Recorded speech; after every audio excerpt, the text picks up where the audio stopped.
There we go.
Okay, I think we're all ready.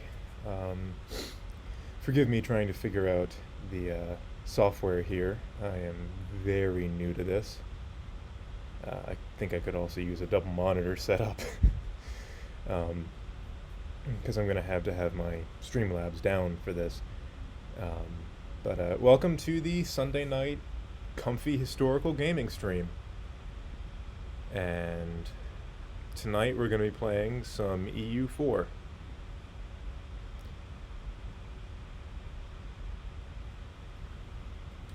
Let me put my earphones in. That would probably help.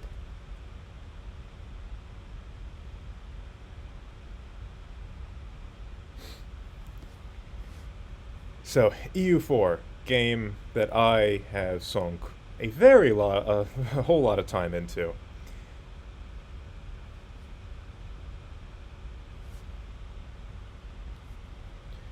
And I was thinking of doing a France playthrough tonight, or well, starting a France playthrough, because France is one of those countries that its history is so long that people have a lot of different ideas about it. But I think a lot of Americans would be surprised to hear that there was once a time that France was the preeminent military power in Europe.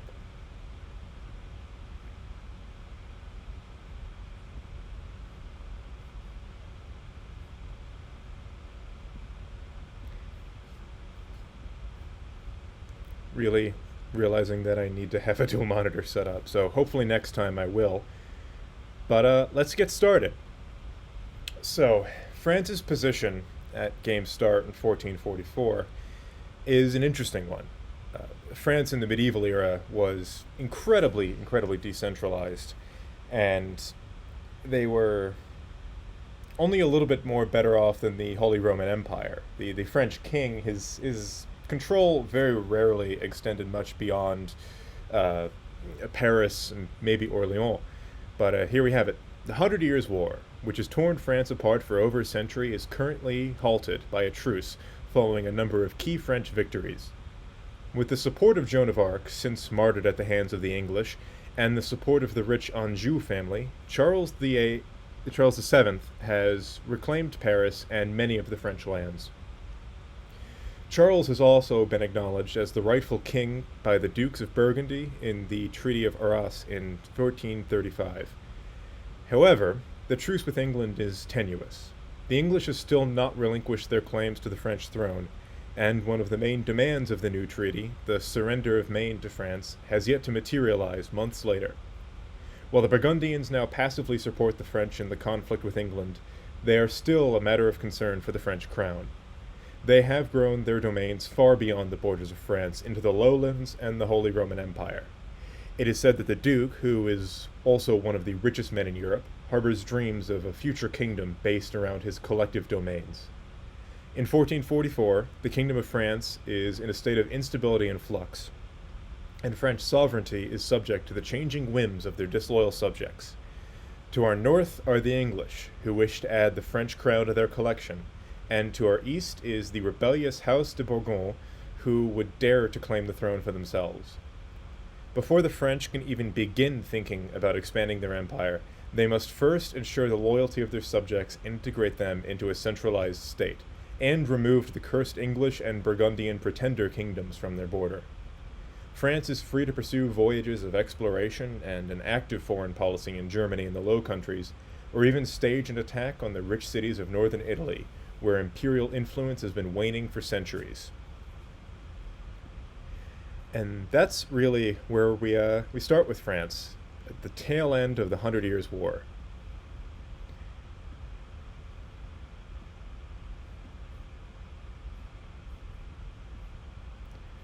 Which was a very long conflict with England over who was the rightful king of France.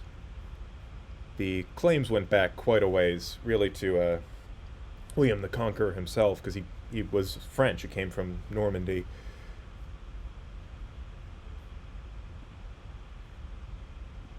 So we're going to use the paradox missions. I forgot to turn this mod off. And we're going to want to start off by seizing the crown land back.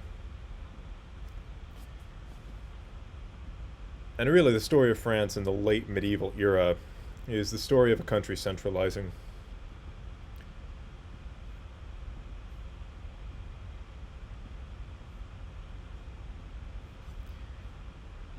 And the Hundred Years' War actually played a large part in that, because it allowed the French king to centralize, as so many nobles had been killed off.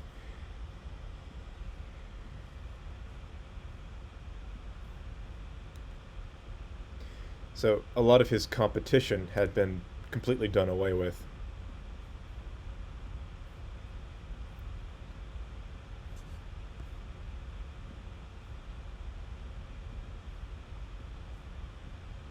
Let me see if we can get some advisors going here too.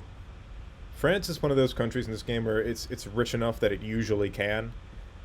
The only issue is since some of the later updates, the Burgundian inheritance might not happen, which makes the French player's life a bit more difficult. Although they didn't get screwed over as badly as Austria in the latest patches, because if Austria doesn't get the Burgundian inheritance, they are significantly weakened for the early game. But France doesn't really need it. France is a powerhouse to begin with.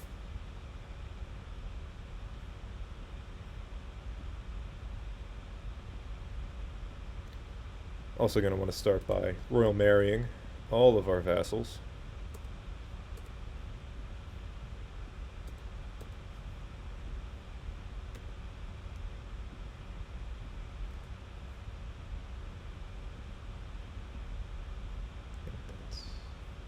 Last one, over.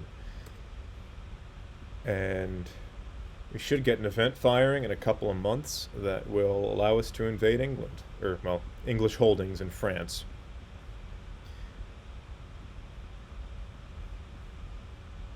Why am I doing that? Don't want to train them yet.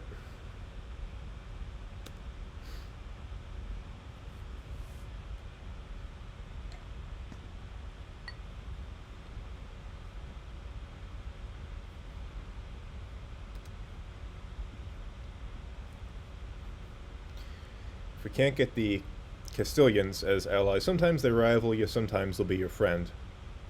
But if we can't get them, then Aragon is the next best.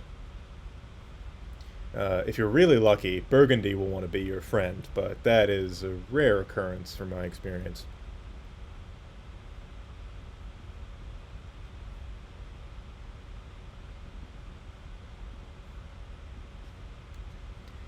And I don't think I'm going to Royal Mary Provence. Oh, we got excommunicated. That's great. Yeah, that happens usually because the Pope wants the territory around Avignon. Um, Even though historically France and the papacy were very close until the Revolution.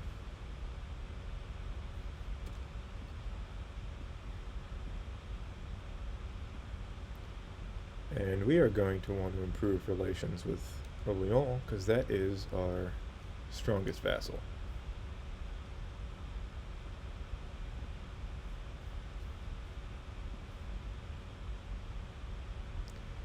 Also, forgive me for pulling up the Twitch screen in here. I just want to make sure everything's going well.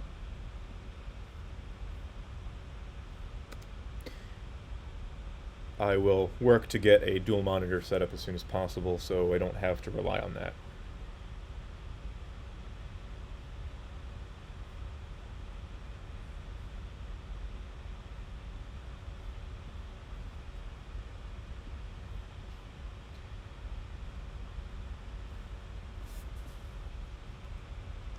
So this map of Europe probably looks very different to most of you.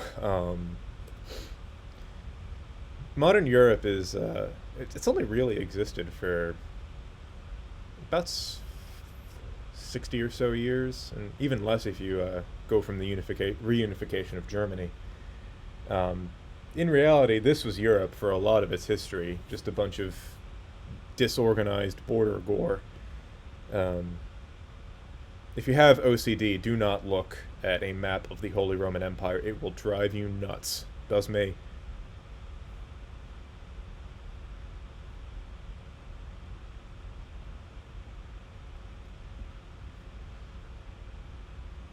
I'd rather we get the event to fire, because fighting Portugal, Portugal's easy, especially in the early game, especially if you're France. But it's just a pain to have to go through Castile.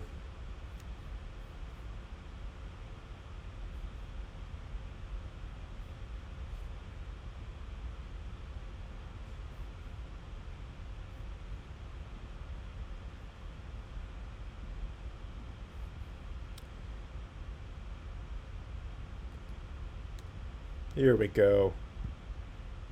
And we're gonna finish off the 100 Years' War here.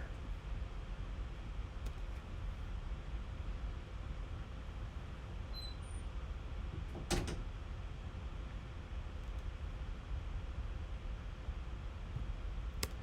not gonna worry about the smugglers just yet. Don't have the money, and we're gonna need it for this war pretty soon. I always feel a little guilty with my France games, because usually in this first war with England, you end up sacrificing a lot of Scotland. Because early game, you can't fight their navy, and throughout most of the game, you're not going to have any luck against the British Navy. Most of Britain's ideas in this game are set up for naval warfare. I mean, it's what they did historically. Yeah, France never had to rely as much on its navy to protect its borders as the English did. And that's because France couldn't not have become a world power if you look at its borders. To the south, we have the Pyrenees protecting them from a sometimes friendly Spain. You also have the Mediterranean and the Alps. So they're pretty well insulated for the southern half of their country. Then you've got the Atlantic and the English Channel protecting the north and west. You've only really got this one weak spot here, which the only times France has had a real rough time in war is when they fought a country like Germany, a unified Germany, that controlled the western bank of the Rhine and could just go through this big plain right into northern France. Because France, the north and western parts of it exist on the northern European plain, which stretches all the way into Russia. It's a big, big flat plain, which is horrible for defensiveness. It's also why Germany had to be so aggressive, because Germany sits on it and they can get attacked from either direction on it, and if you can't defend, Your only real option is offense.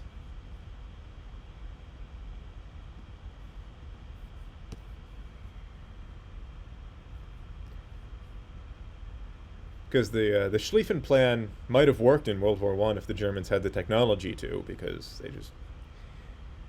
they didn't have it. They didn't have anything even resembling a tank. And by the end of the war, everything was so entrenched they couldn't really do anything.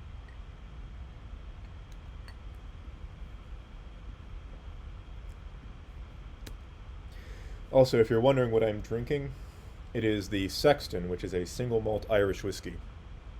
Very, very tasty. I highly recommend it. It's pretty cheap too.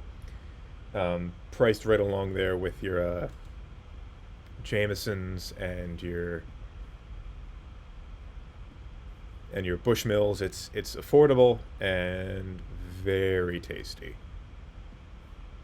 Goes down super smooth. And as you can see, though, they are obliterating the poor Scottish up here. Early game Scotland does not do well against England, uh, even if they have France as an ally, because they usually get called in on this first war, and the French usually can't get men into Scotland to help, because our navy is pitiful compared to the British. I'm actually surprised. Usually you see more piracy from the Moroccans, Tunisians, and Algerians, but haven't had that happen yet.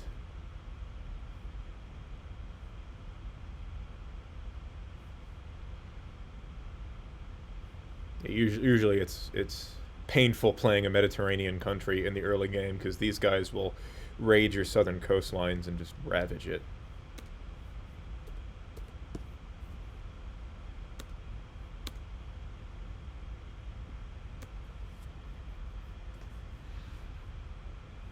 And we've sieged them all up, so now we just got to do all we got to do is wait because well, yeah, Scotland's out, so now we might have to fight the British Army, but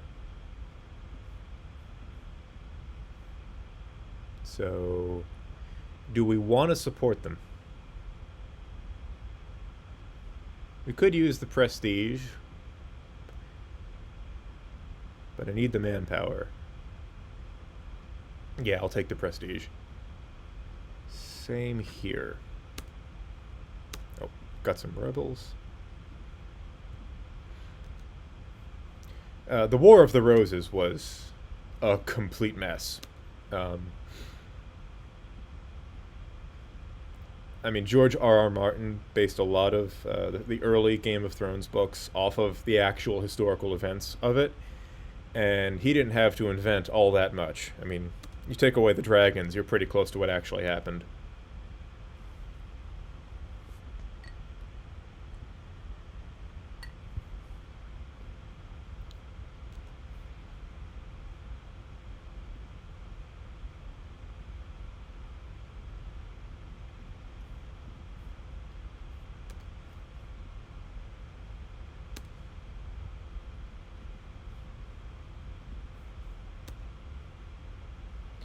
It used to be you could usually grab all of Gascony and Normandy here in the First War, and sometimes even Calais too, but the updates have made that difficult. Let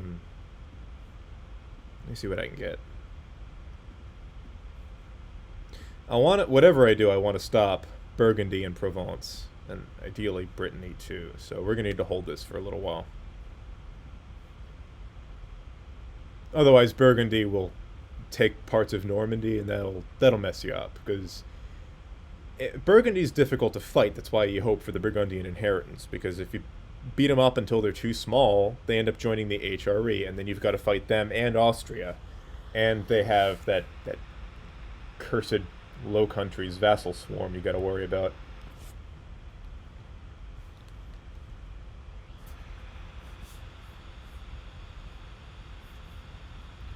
What's going on over here?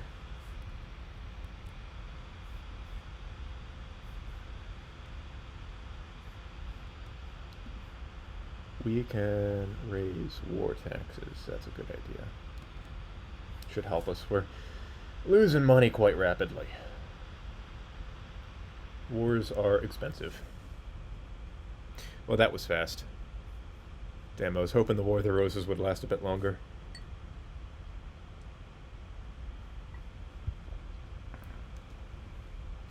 Actually, France has kind of got its own vassal swarm because of the latest updates. They had it in the early patches of the game, but for a little while, France started mostly united.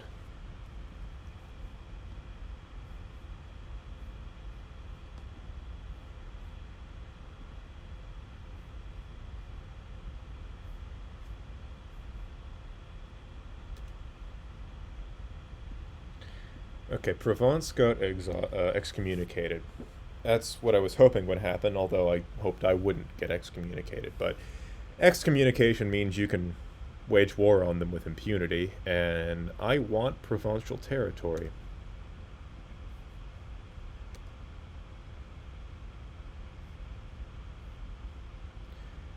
Why will you not land in France, England? Come closer, fight me.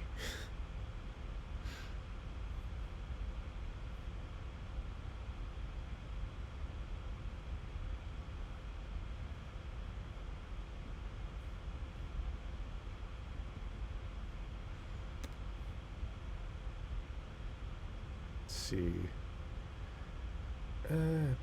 Screw the nobility.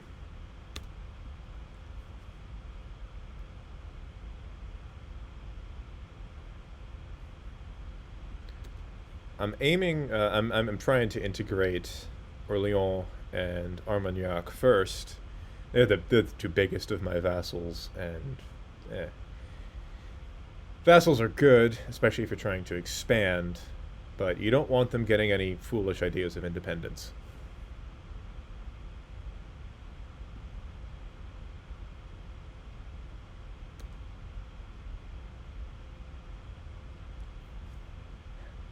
I would, but northern Italy in this game is almost not worth expanding into. It's rich, but the aggressive expansion is just absurd. So I'll take the prestige. Not particularly interested in northern Italy outside of Nice and Savoy.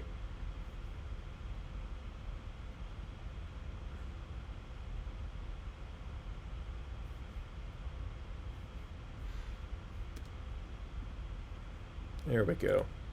Time to tech up.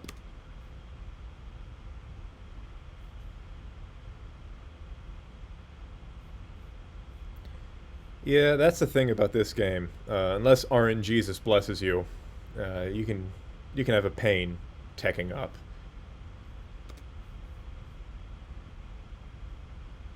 There we go.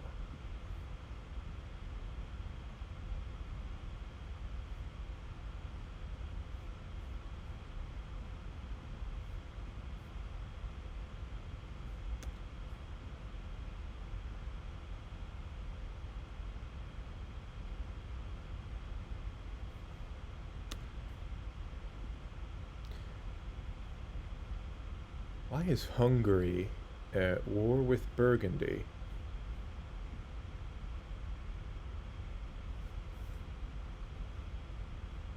Okay, HRE. Say no more. What a mess of a state. I want no part of that.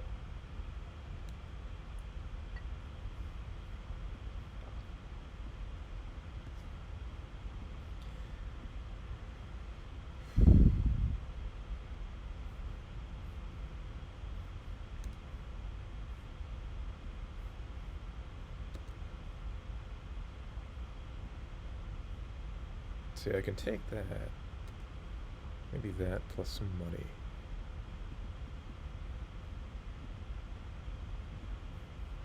I'm fine with that. Don't think I'll be doing much better anyway. I mean, there we go. Set my guys up to train. Ordinarily, you don't want to make your leader a general because they can die, but army professionalism is useful.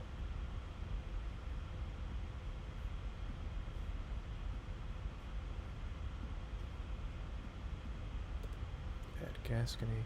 I'm not crazy about this whole governing capacity thing they introduced.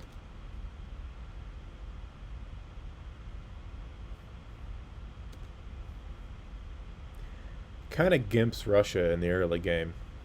Oh, there we go. Poland's at war with the Teutonic Order. I was waiting for that to pop off.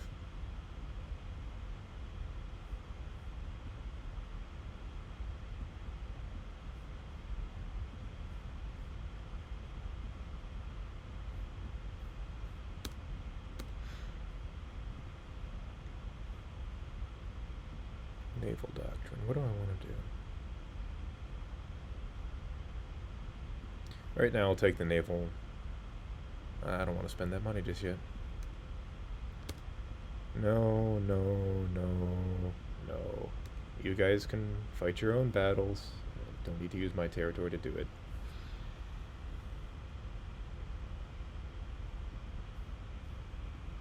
Besides, if we get lucky, Charles will die, and we can inherit Burgundy.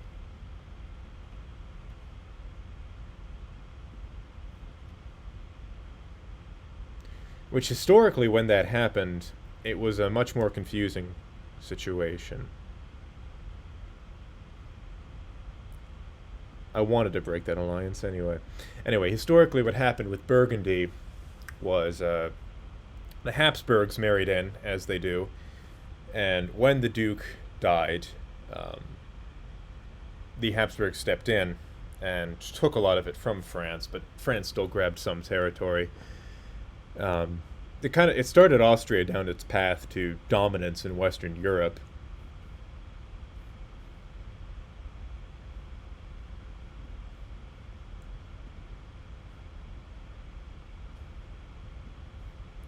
Yeah, that actually helps us out if Provence takes some of Brittany, because it'll cut down, I think, on our aggressive expansion if we and we can take Brittany faster if Provence absorbs one of its high development provinces down here.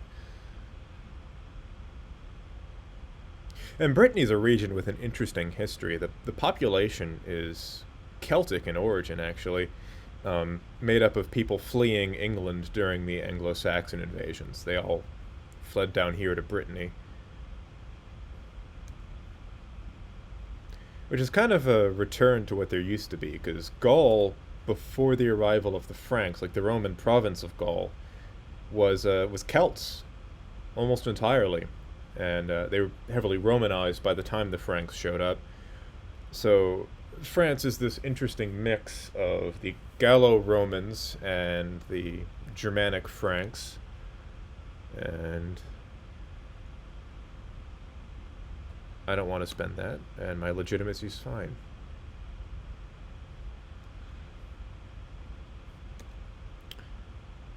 Why do you need to go through my territory? The AI in this game is kind of funny. You can get to Burgundy just fine, Brandenburg. Oh, it looks like Liège is doing a number on him.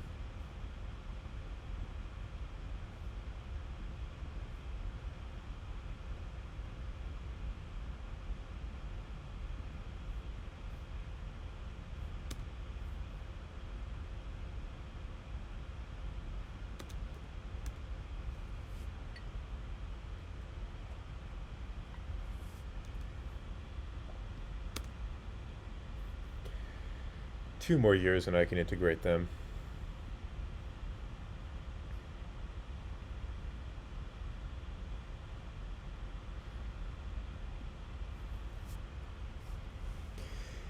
Yeah, France is fun in this game, because once you've dealt with England, driven them out of your territory, you can pretty much do whatever the hell you want.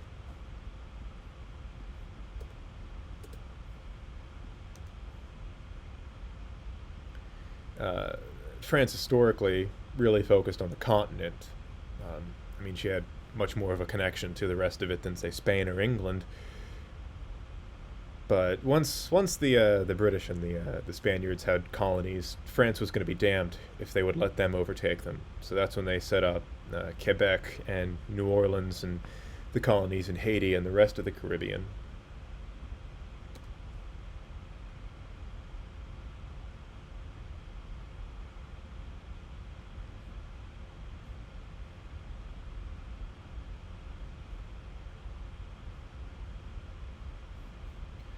going on here? Oh, the Lollards.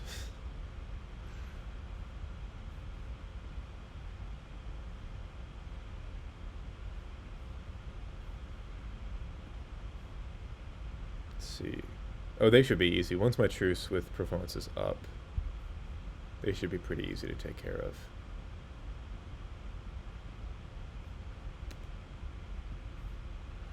England must have forced them to break the alliance.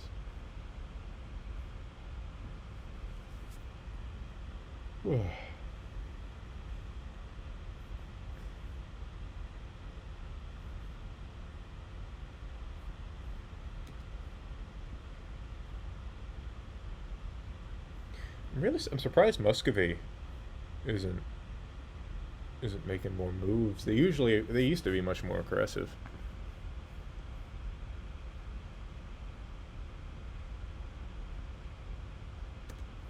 Should turn off my forts as well.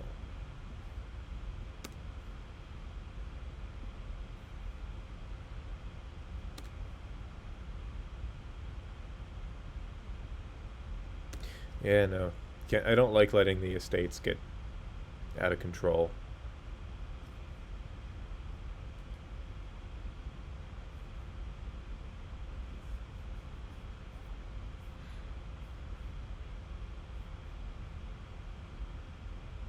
God, that early game border core, though.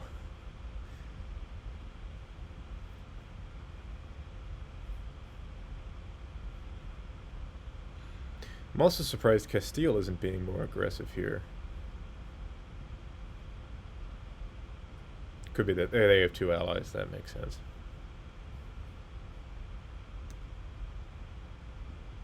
Thank you for the free stability.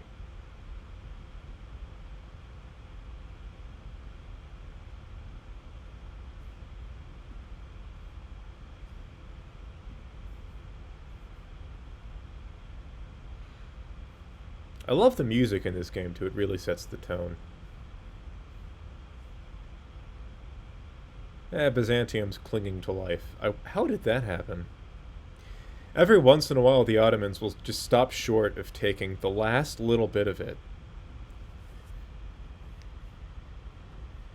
It's always kind of funny, because as soon as they lost Constantinople, it was over for them. They actually did build a wall across right here, right near Corinth. But it didn't do much to help them. The Ottomans broke through and took over the Peloponnese rather quickly.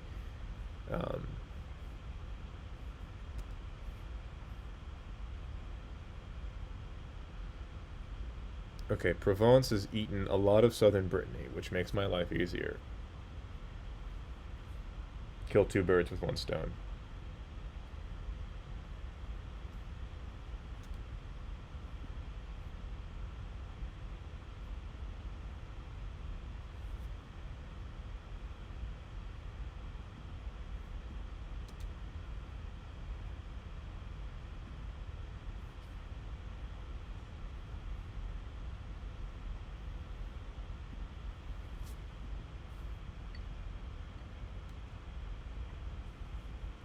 There are the pirates. I do love how this means they only stole sailors. And 48 ducats, which is bad, but I like the idea that they were specifically trying to grab sailors. Should be able to... There we go. Let's integrate them. Ah, damn it. Didn't mean to do that. But I'll recruit Diplo Rep. That should help me do it faster. Can I afford one more? The power is usually more useful than the gold this early in the game, because there's not much you can build. That said, should take a couple of those.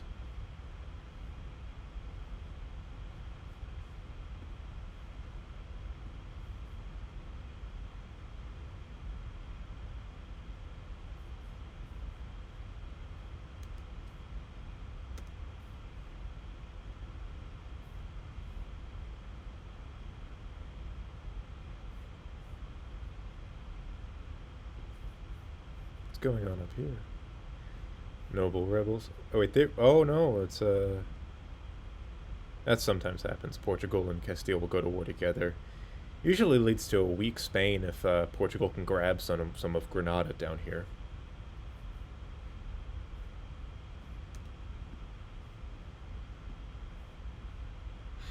They were the last holdout Muslim kingdom from the days of Al-Andalus. And the main reason they survived so long is this is an incredibly mountainous territory that is very difficult to invade. The only other reason is that Spain was politically divided for a lot of this period.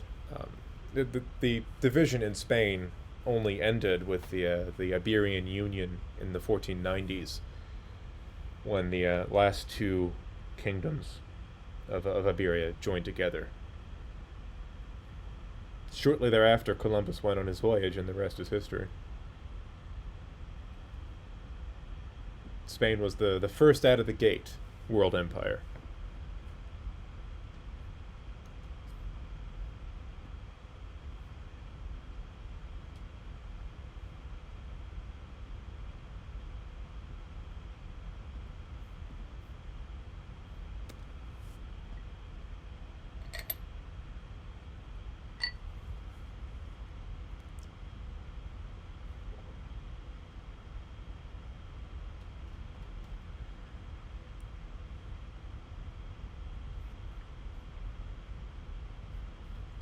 I realize grand strategy might not be the most exciting genre to watch, because it really is just staring at a map for hours.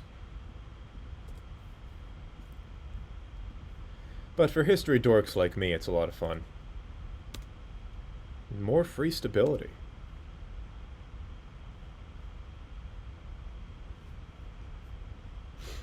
The Pope is very excommunication happy this game around. You got me, you got Provence, you got Venice. Granted, this is the Renaissance papacy we're talking about, not the most upstanding, shall we say, of organizations.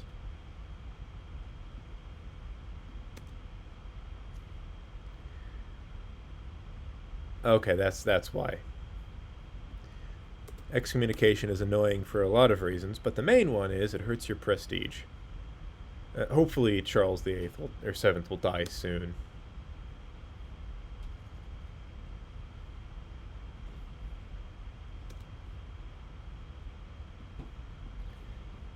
Let me improve relations down here. You can only get excommunicated if the Pope has a negative opinion of you, and I want him to get over the fact that he wants all of this territory.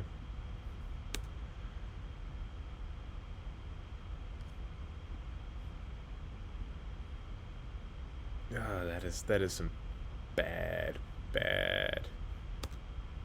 prestige.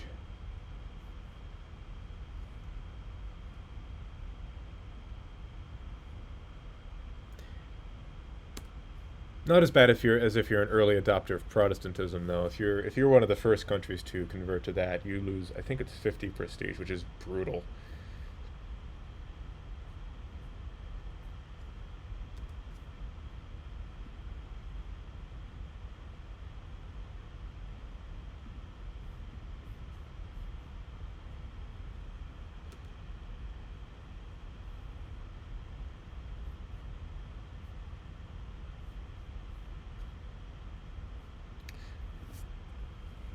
The Byzantines might have a chance there. I have seen them survive, not very well, but I have seen them. I think one time they lasted right down here in the south of Greece until almost the very end of the game. It was a weak Ottomans, and the Ottomans have been very weak. They really buffed the Mamluks in the last few patches.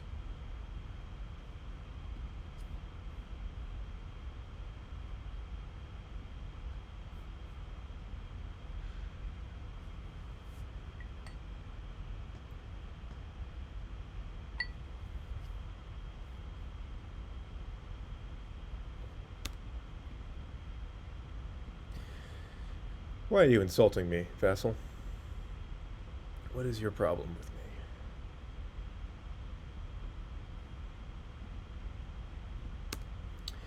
Yet another reason why excommunication is really, really annoying.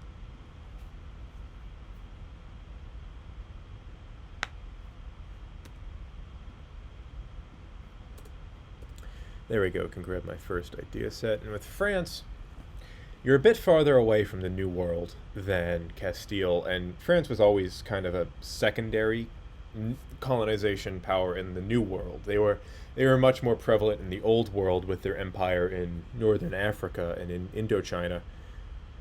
But in the New World, they only really sent ethnic French people to Quebec and to a lesser extent New Orleans, and then they had a few outposts inland, but they really didn't send many people into the interior of the country.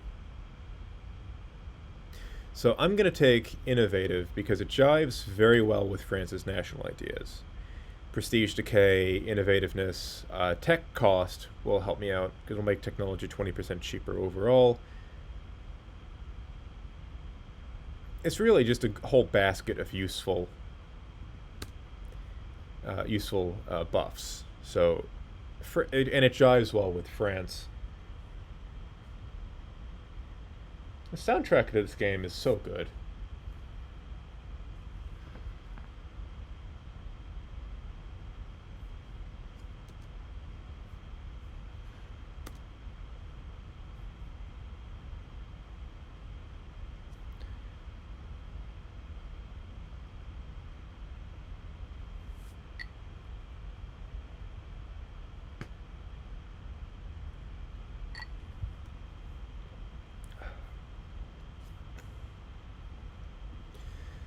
Let me top off my whiskey and check the chat.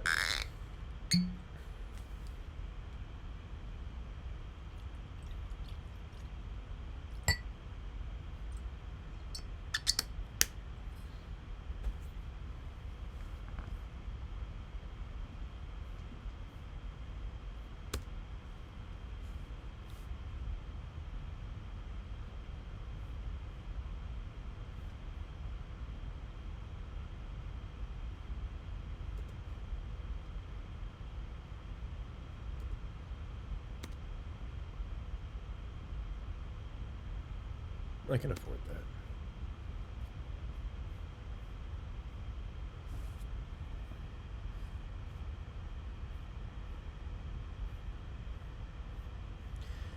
I'm really surprised the Muscovites aren't doing more. It looks like they've integrated Perm, which is fast.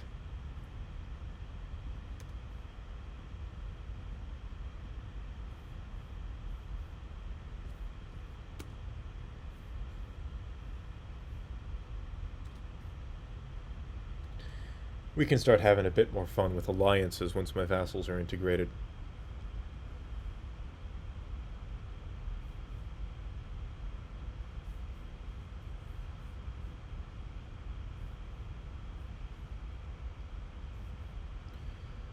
Franco-Polish alliance can really mess up Austria. Okay, gotta put down a noble revolt. But, Poland, this was a golden age for them, really. The early modern era.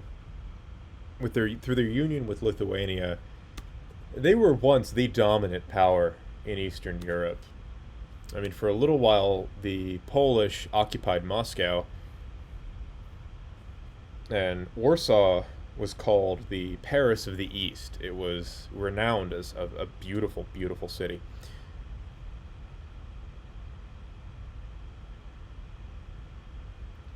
It was also really one of Europe's first republics, because you have the Sejm, which was the Polish parliament, really, that elected new kings. And the king did rule for life, but it was sort of like voting for president for life.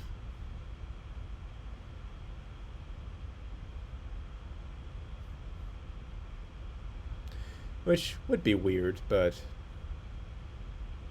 that's basically what the HRE was. They would elect an emperor.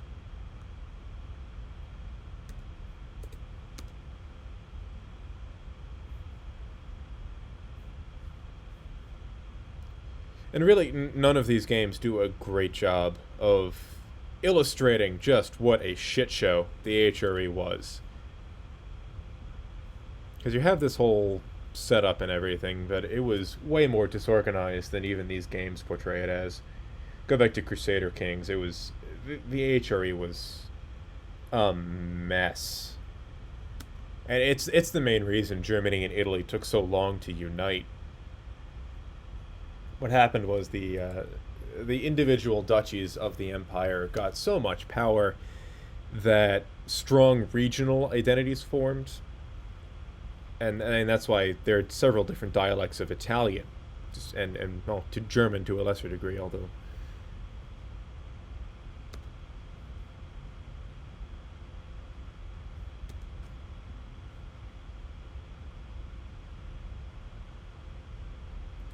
Must have gotten the tech penalty.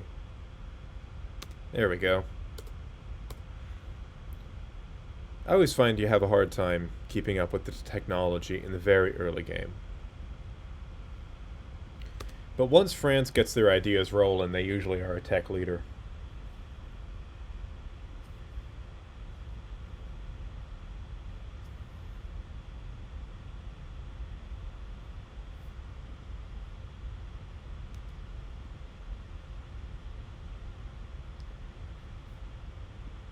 Okay, I do have claims. Might go to war with Provence then.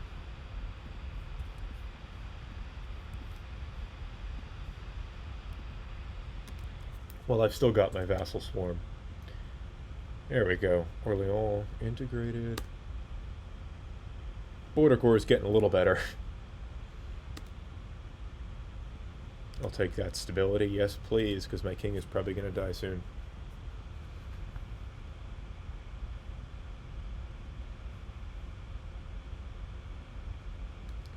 And their only friend is Siena, which is somewhere in here. Yeah, there it is. So this should be easy.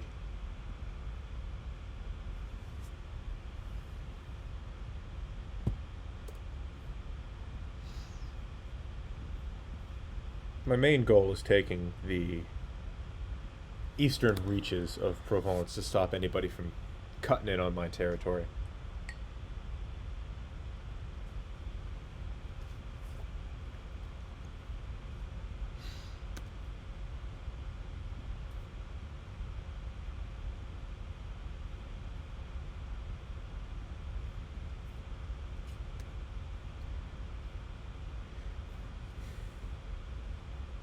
Thank you for joining me for this. So my plan with this whole series is, expand my content stream, but also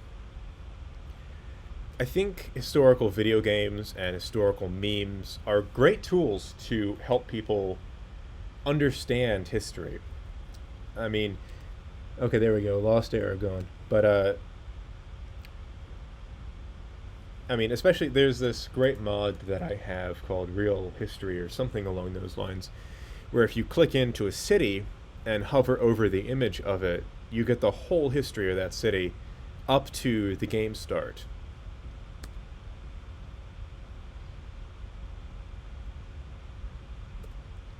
I mean, part of the reason I got so into history and it became a lifelong love of mine was that my dad used to play a lot of strategy games like Civilization and early Age of Empires. I saw him playing them. I was fascinated, and I played a lot of Age of Empires growing up. But that's why I'm into strategy games, because they are good for inspiring a love of history in people.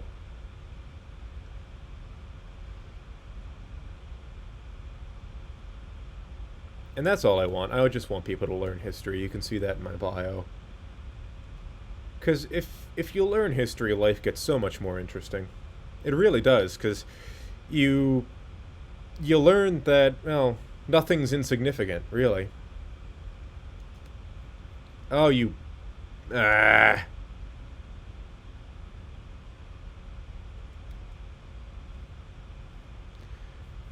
Alright, let me see if I can end this war with Provence and deal with the Burgundians. Maybe I can take something.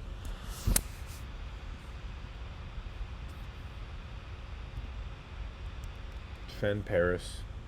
Oh, this is a pain. This is horrible.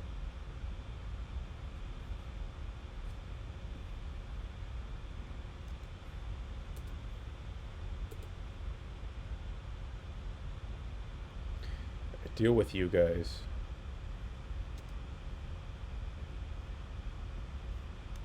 My men are fighting so poorly because of the low prestige.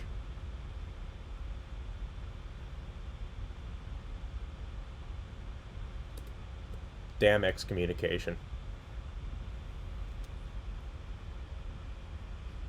Would you take the city? Come on.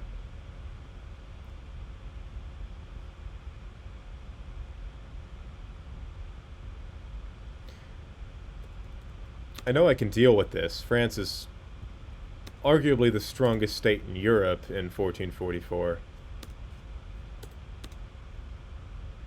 I just gotta deal with them around Paris. I cannot let them take my capital. So, but I'm gonna need all my men together because of the low prestige. So, 33,000 men. Let's go.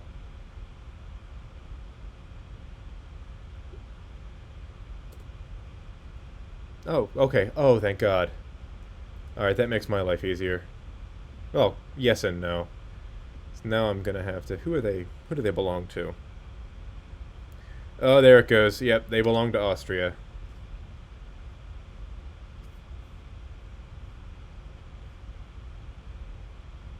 Which is more or less what happened historically.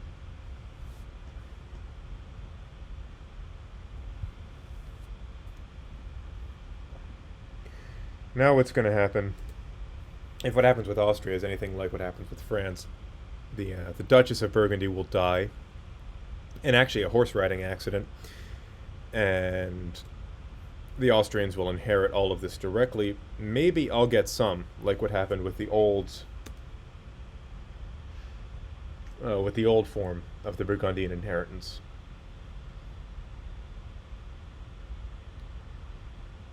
I'll jail him. Make the clergy happy. Alright, there we go. We lost excommunication, so we might actually get some prestige now.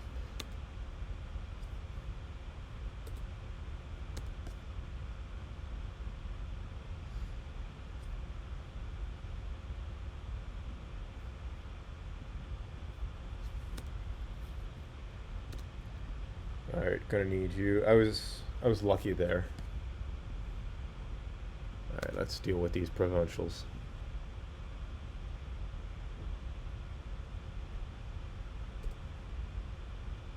Oh, come on. Ah, I hate this low prestige. Alright, what's CN up to? I'll deny it. And let's piece you out, because you're just annoying. Get money, and war reparations and trade power. There we go. I'm not interested in the rest, because that would give me a Diplo... it would fill a Diplo slot that I don't have, really.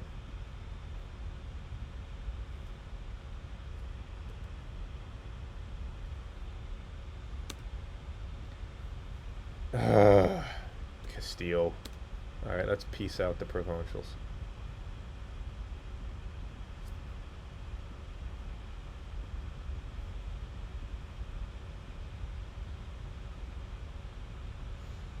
Maybe I can take Nantes as well. Yeah, that'll do. If I don't get Lorraine, that's not a huge deal.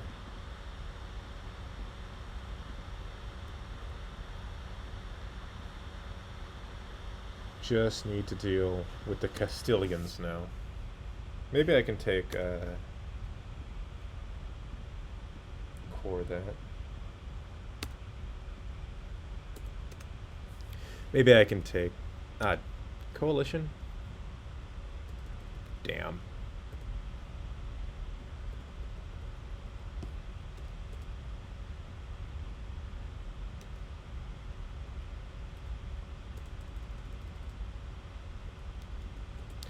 Aggressive expansion's just a number.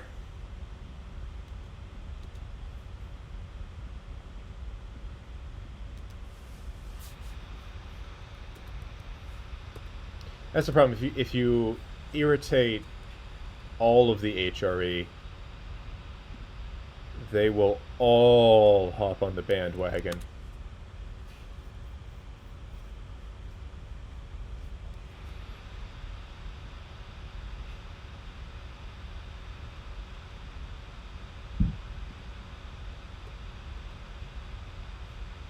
Ah, that was a mistake.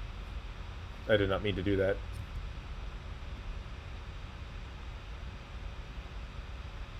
Let me reload this autosave. Yeah, I'm not playing on Iron Man. I like the mods.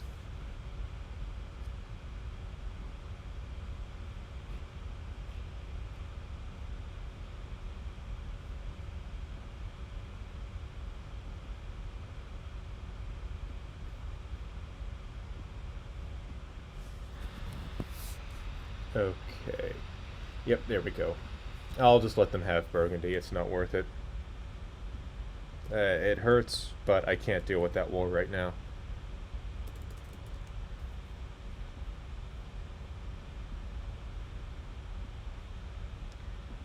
My prestige issues are solved, though.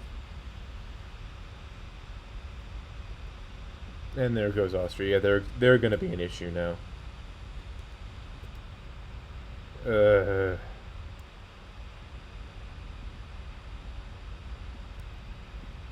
Yeah, I think this game is done.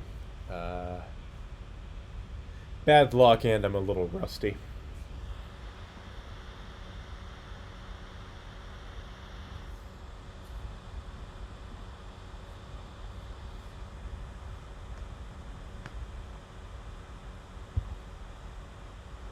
Let's see what's going on here.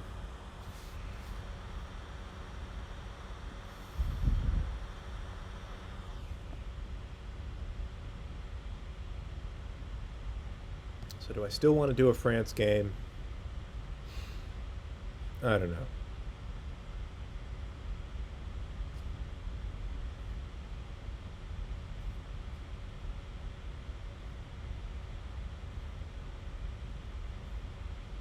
Come on.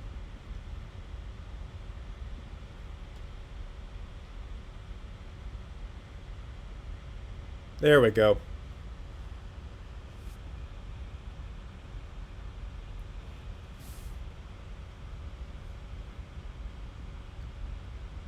Alright. Why don't we play as the complete opposite? I haven't done an England game in quite a while.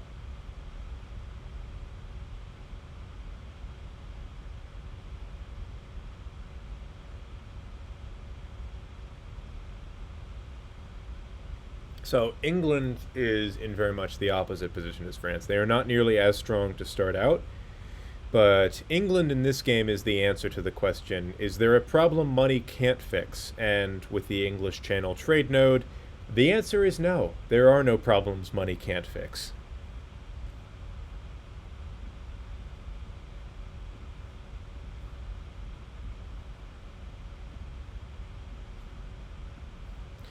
Actually, I have a good friend who is an expert on this period in English history.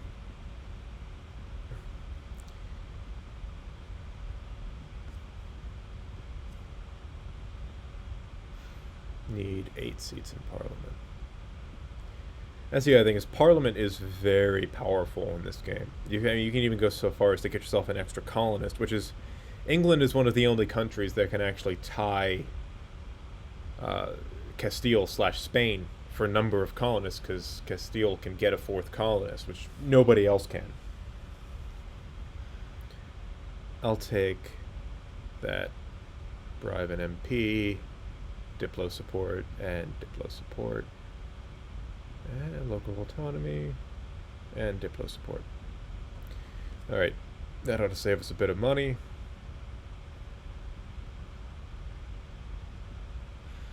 Again, we're going to be playing with the paradox options, or the paradox. Why are the Ottomans my rival? That's weird. Oh, France, of course, if we're playing as England. Scotland. And... why not Denmark? I kind of want Burgundy as a friend if this is the case. Alright, that should help.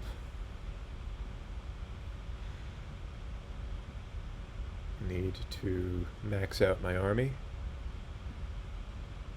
Get some cavalry going. And yeah, England has an easy time with money.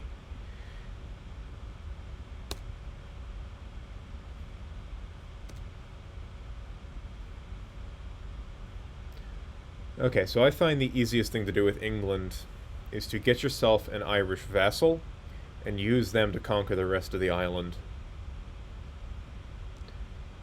Because if you can hold on to the continent, it's up to you. I usually just abandon the continent and go Fortress Britain.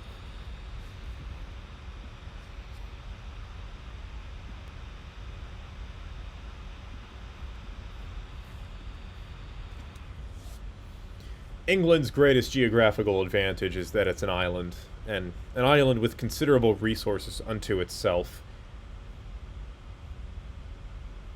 Once they started building ships, it became almost impossible to invade, because if you live in a place like England, you have to be good at fighting on the water. Because that makes you effectively invincible. Because the French had a decent navy, but it was never good enough to fight the English. In fact, the only naval power that ever gave England a run for its money were the Castilians and the Spanish and the Armada. But once the English defeated them in battle, the Spanish naval dominance in Europe went away.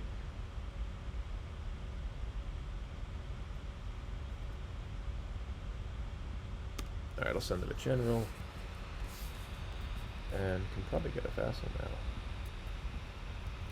There we go. That'll save us admin power in the long run, too. I know I have no chance of getting the Burgundian inheritance as England. It almost always goes to someone in the HRE. I will let them have that. No sense losing that longer than I have to, or sooner than I have to. The French will eventually go to war with me over this, though. That's a foregone conclusion. If I'm lucky, my crappy king will die. And Henry VI historically was useless. He never had any kids. Listen, if memory serves, he never had any kids. And he was also very likely mentally incompetent.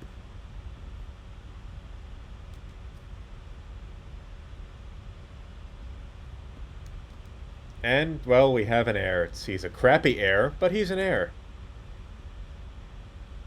Is this still going to happen? Okay, that's not going to happen. So, we can avoid it. We can avoid the War of the Roses.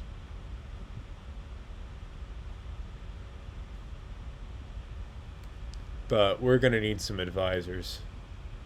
Because, again, Henry is a worse starting king than the Spaniards have down here with Juan II de Trastamara, though he is just as bad as Enrique.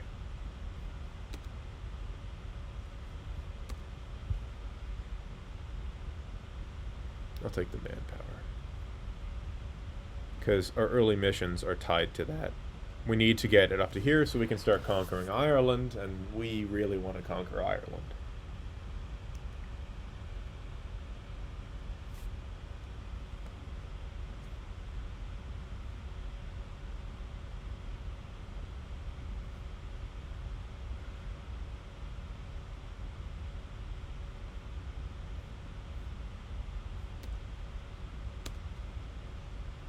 Take the taxes.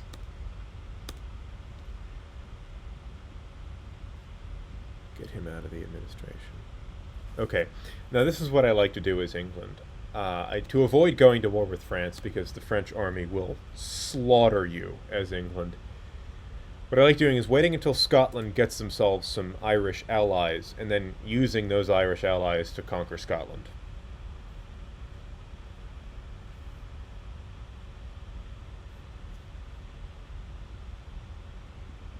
Because that's how you get them into a war without drawing in the French, who almost inevitably will ally them and are always guaranteeing them at the game start.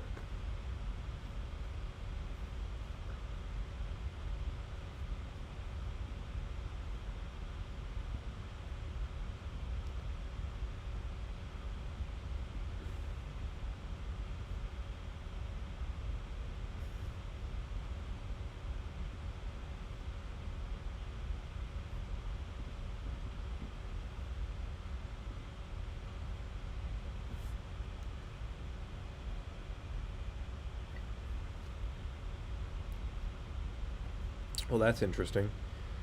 Usually this war is very one-sided. Who's Granada friends with? That'd do it. Huh. Usually Castile just obliterates the North African countries, but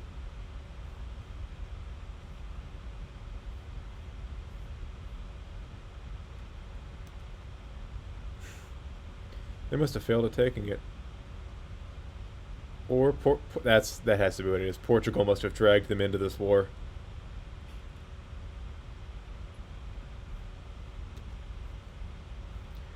Or no, I think. Okay, that's weird. They are at war with Morocco to get one of their vassals free. Usually Castile's first war is with Granada, but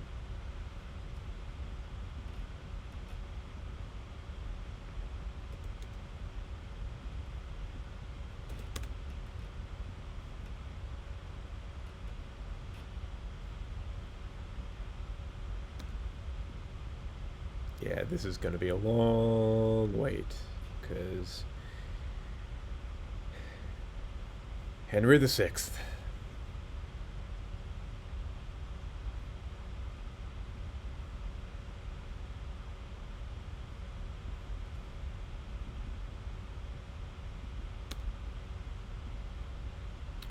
So once I get my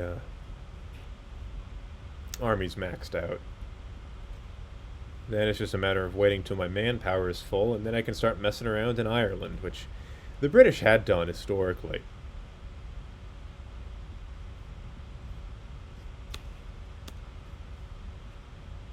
And the crown of Ireland was actually given to the old Anglo-Saxon kings, or the old Anglo-Norman kings, by the Pope.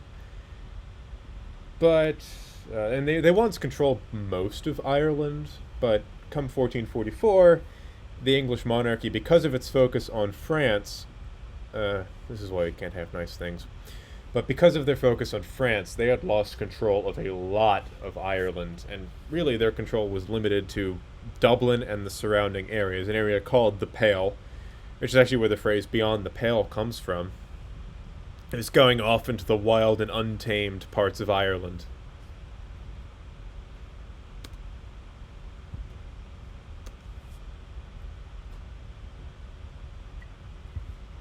Which is, Ireland is a breathtakingly beautiful country.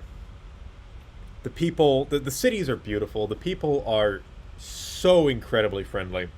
Their whiskey is delicious. Um, and the landscape is beyond beautiful.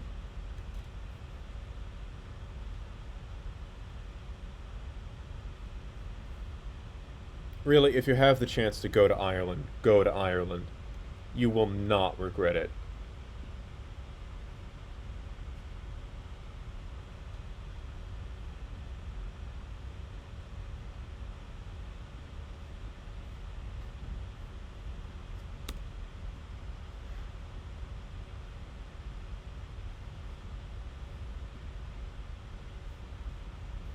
England too. England is also a lot of fun. Although I've really only been to the area, London and the immediate area. I have gone to Bath, but that was a day trip. I would like to see more of England.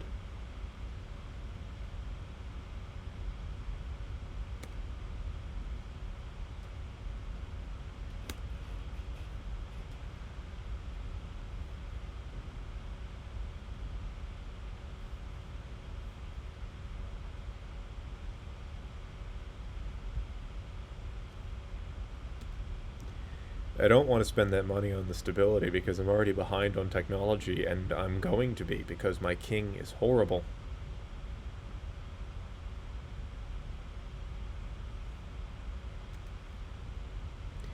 Maybe I can bump these dudes up.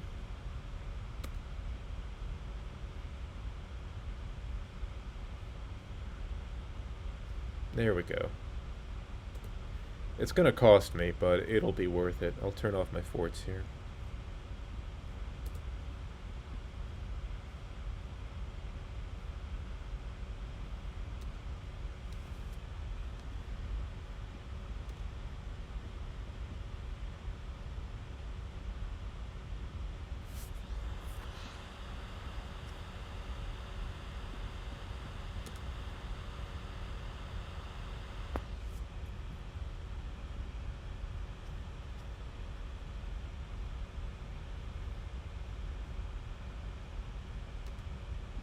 send one of you here.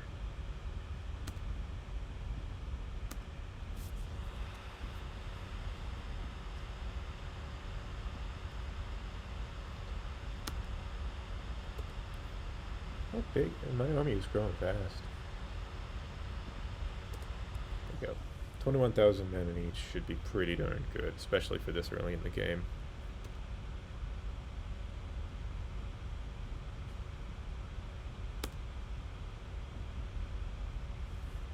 Okay, got real risky there. I want to keep Burgundy as an ally, at least until, for as long as I can, because it'll deter France from attacking me.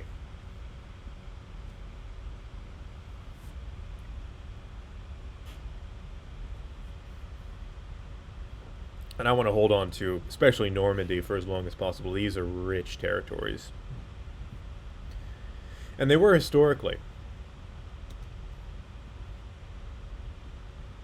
This was one of the richest trade lanes in all of European history.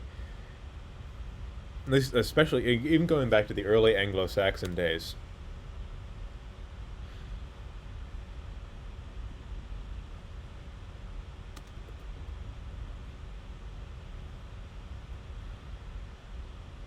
Part of why Belgium got so rich, and the Low Countries and England.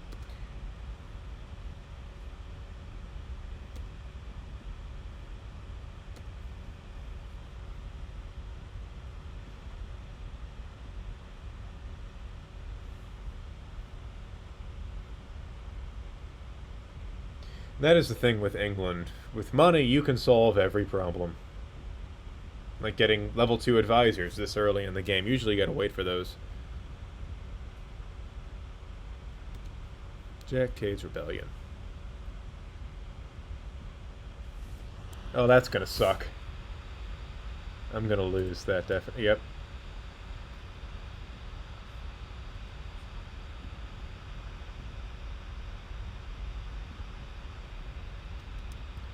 That's not gonna help my manpower any.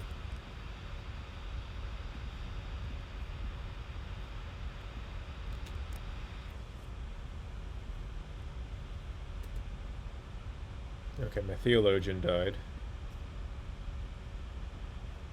Need a new one. I'll take the tax modifier.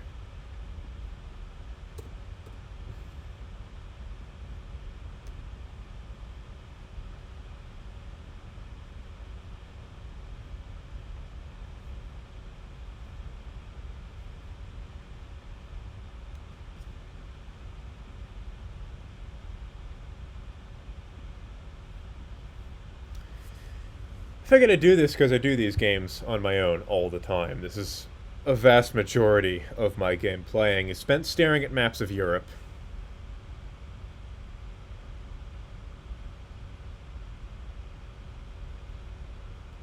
Ah, damn it.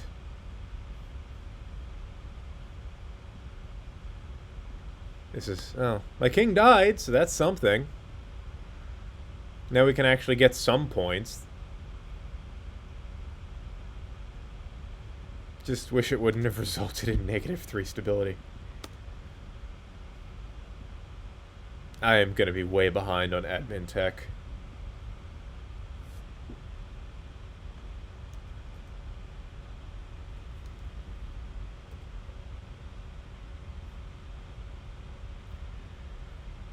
War of the oh, nope, Peasants' War. Great.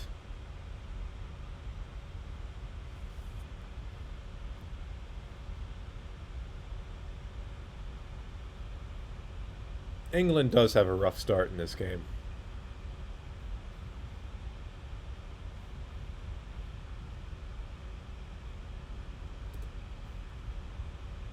RNGesus is not being my friend. That's just salt in the wound, man. Might as well add some dead onto this.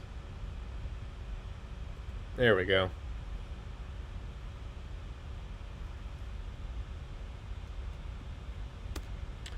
Alright, that should stop the Peasants' War. Or at least slow it down.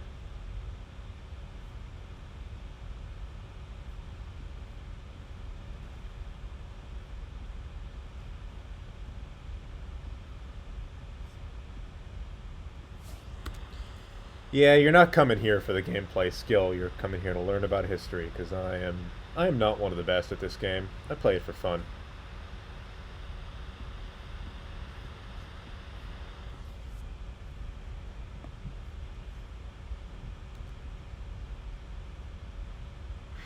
Oh, there's Byzantium done. There, the Ottomans actually took it all.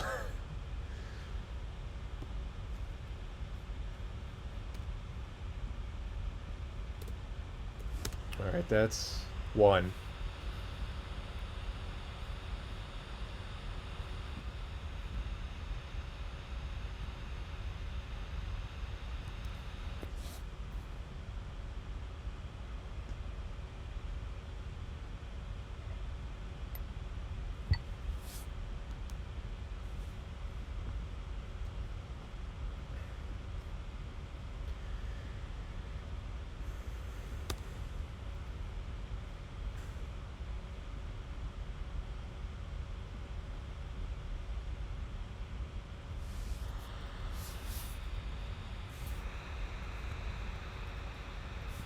Yeah, that was gonna come. I am so behind. Oh, this is bad.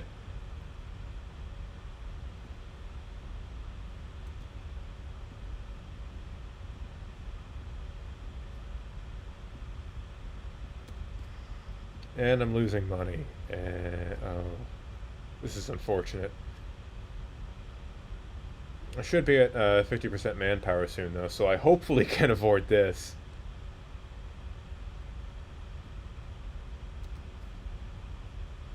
Pause.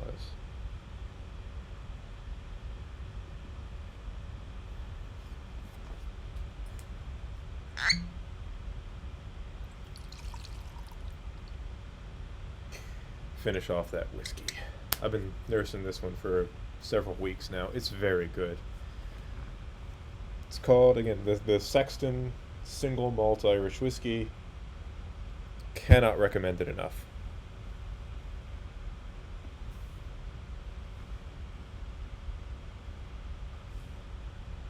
Between COVID and the snow, all there really is to do is, well, write about history and drink whiskey.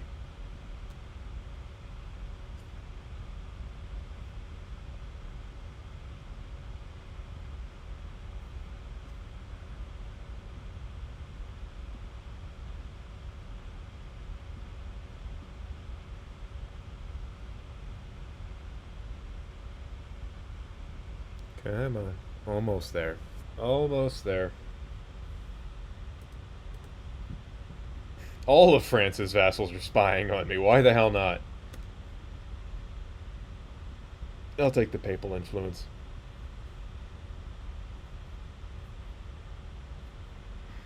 What's Scotland up to? They haven't allied France, which is interesting.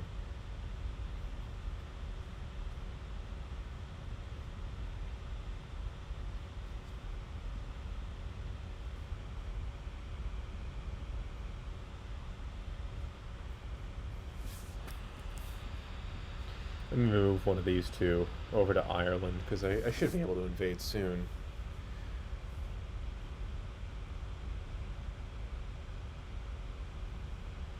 Of course, why not? Pile it on. Pile it on.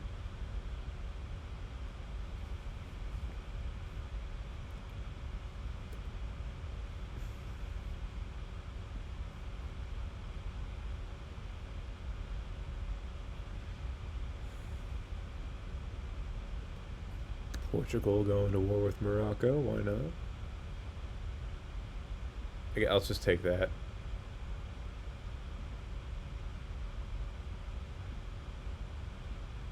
There we go. Should save us a bit of money. It's because we need these advisors. I would cut them, but we're already behind.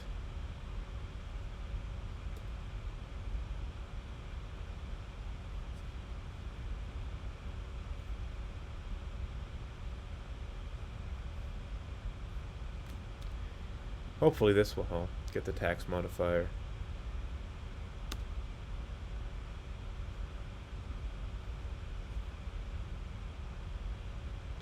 Okay, the Peasants' War went away.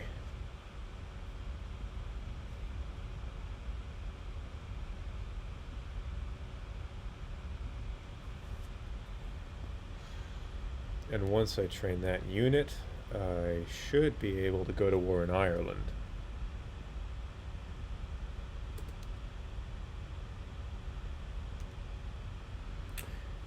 Why? Why are you allied to Denmark, of all places? Oh well. What else is Scotland allied to? What can I mess with? Desmond. Or not. Desmond and Tyrconnell.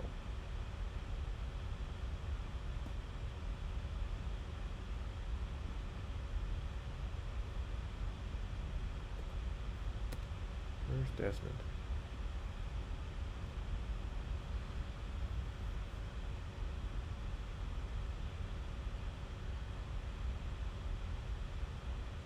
Okay, there we go.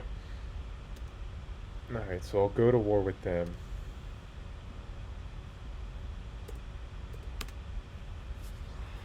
Yeah, we are very far behind now. And our heir is terrible, so... But he's still better than Edward VI, so it could be worse. Could be worse. We could be like Spain, where they have a 111 whose heir is a 000. I'll take the corruption.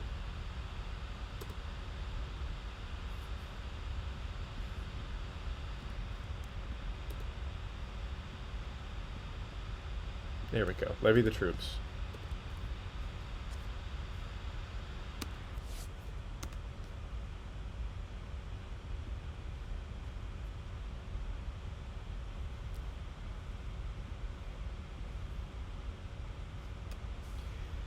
Now, historically, the story of how England entered a union with Scotland is weird.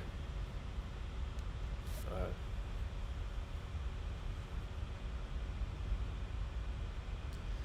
Might do a series on English history in the future when I'm done with Rome. But oh, you're never really done with Rome.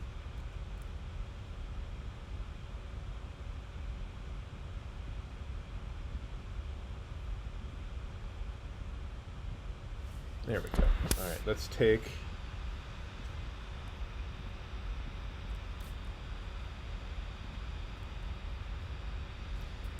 Let's take over Ireland.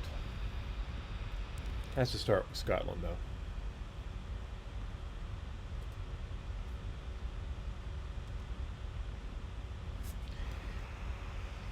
Now, one thing that I really like that they added is the naval bombardment. Makes these early game sieges so much easier.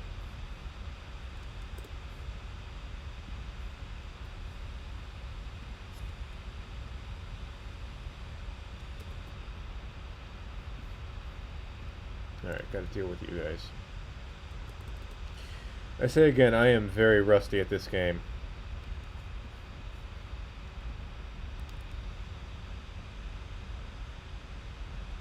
I started playing a lot of Hearts of Iron 4. And I haven't really played much EU4 in a while. I will probably be streaming that one too. Pretty much any Paradox game I'll be streaming.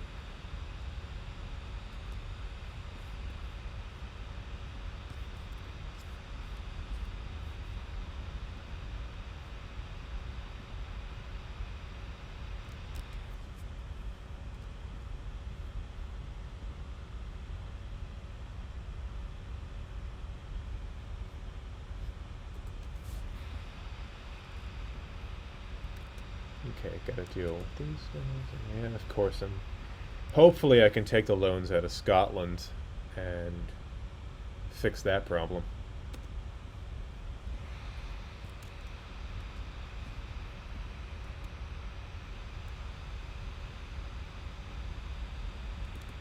Yeah, Scotland cannot do anything against England's army in the early game if they're fighting them alone.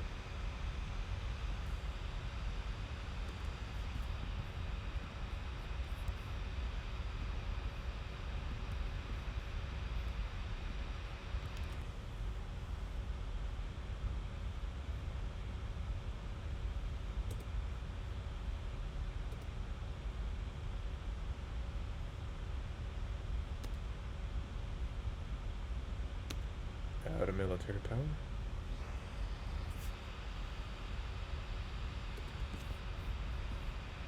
That's that one over.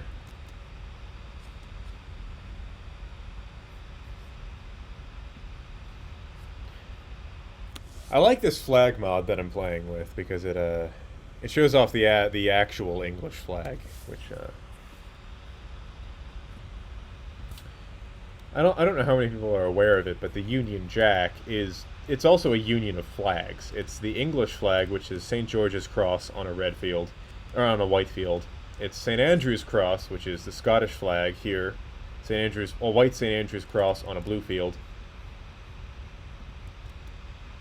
And then there's also a flag of Northern Ireland, which is a St. Patrick's Cross, a red St. Patrick's Cross on a white field.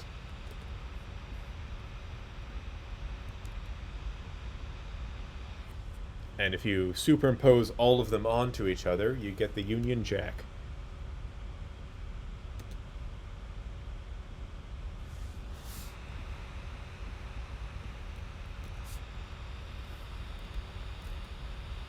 Which is one of the older flags in use. The oldest actually belongs to Denmark, which I believe has been around since the 11th or 12th century. Actually, 12th or 13th century. I'll take that military power. Why not take on endless debt? That seems to work for all of our governments these days.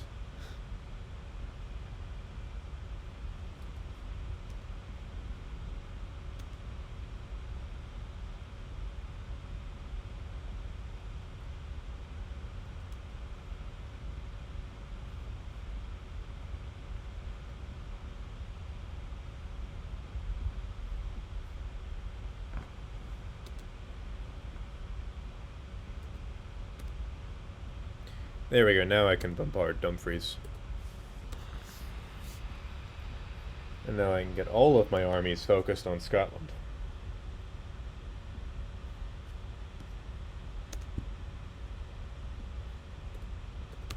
There we go.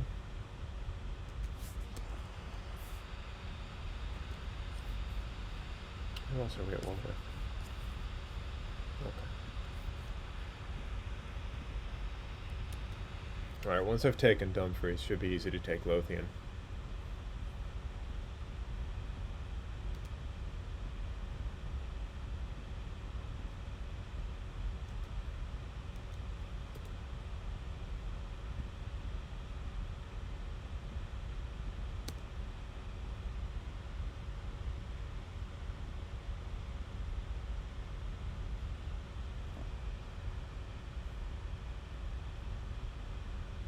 Oh, wow, that is a lot of ships. Oh, boy. Okay, good.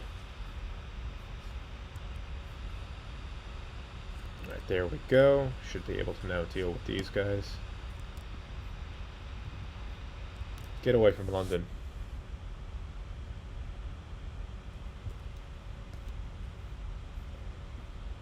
Alright, there's that one.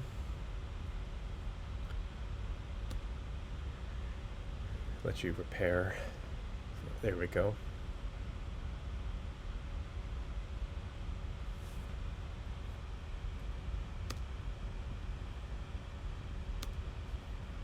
Bombard.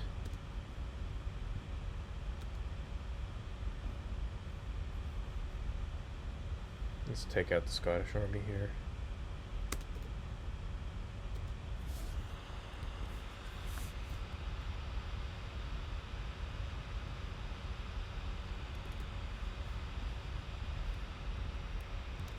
And end the sieges. Or, well, occupation.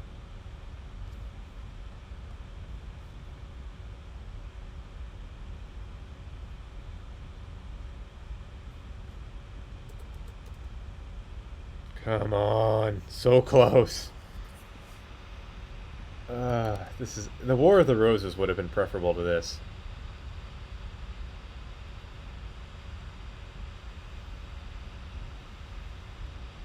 At least then I'd get a decent king.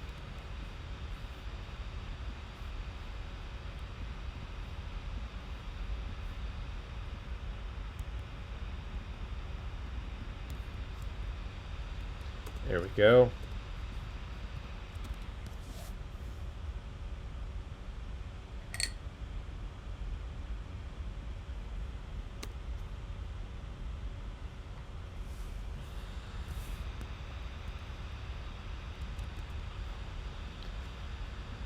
Okay, let's see what's going on here. Alright, I can definitely get the money out of them.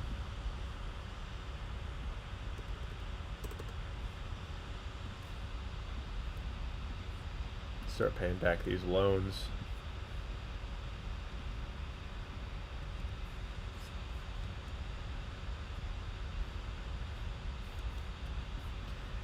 And then deal with the Irish problem here.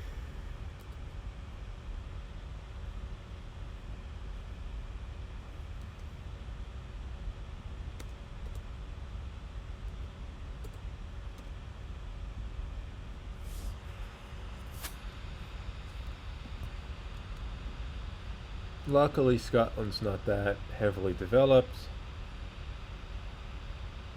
I am so far behind.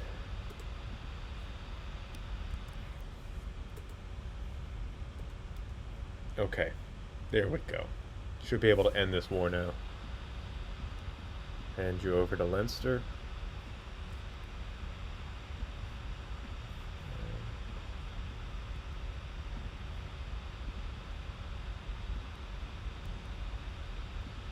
I want to take the rest of you, so there we go.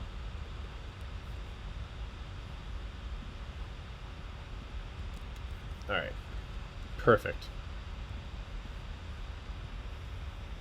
Now we just gotta hope that France doesn't go to war with... Oh, they're at war with Burgundy. That's interesting.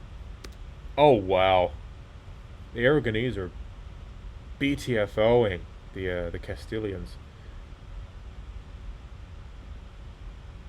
Let's that over. Okay, they want... Castile started this war. We're gonna have a weak Spain this run. That's good for me.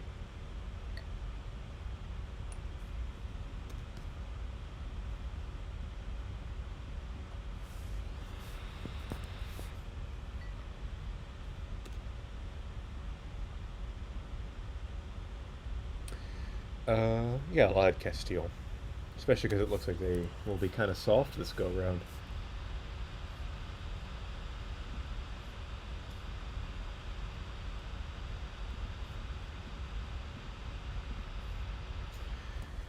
Still hemorrhaging cash.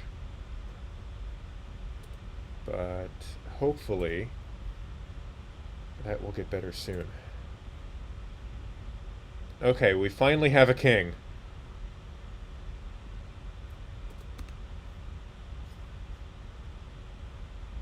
And the War of the Roses is back on the table.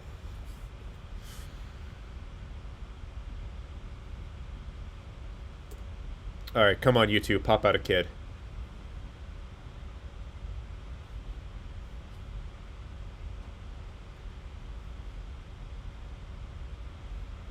Alright, who else are you allied to, Scotland? You're next, Tyrconnell.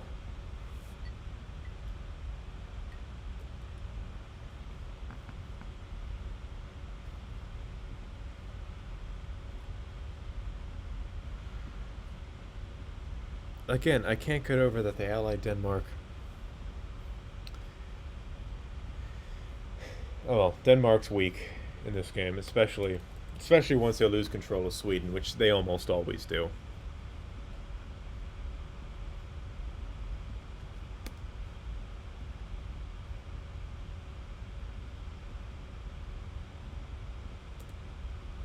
I will core you in a second. I am more concerned about actually getting some admin tech on the board.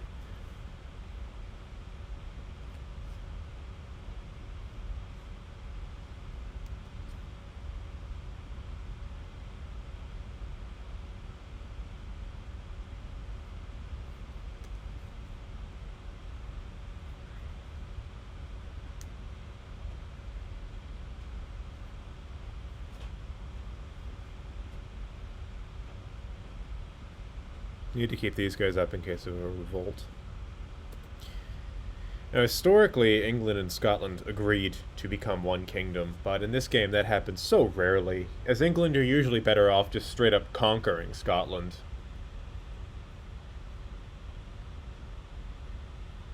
Hooray, that's exactly what I wanted.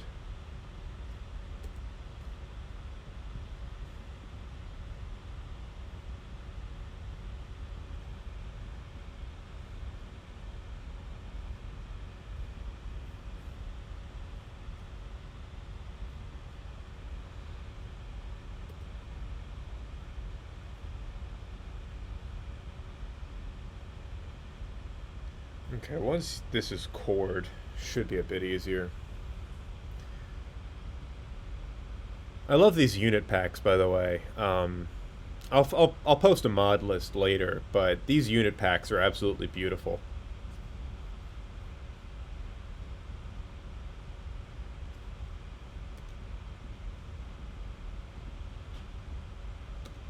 Almost there.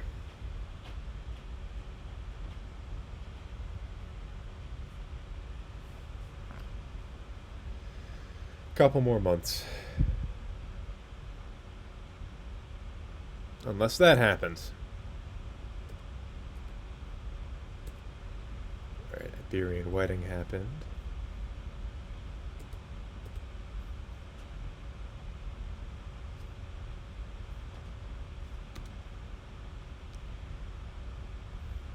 Alright, I'll take Lancaster.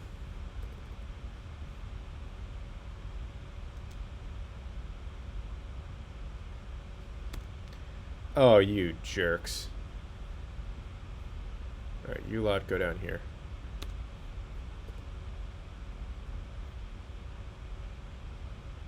Oh, of course, that's great. RNGesus is not on my side this game.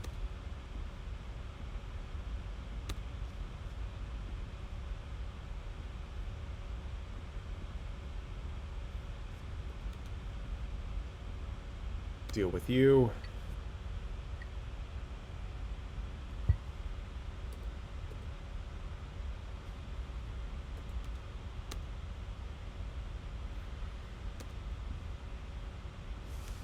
Take back York.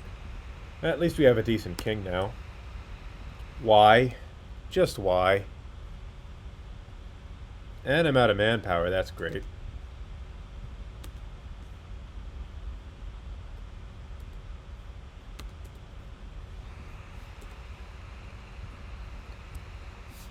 I don't know what I did to annoy RNGesus before I started this run.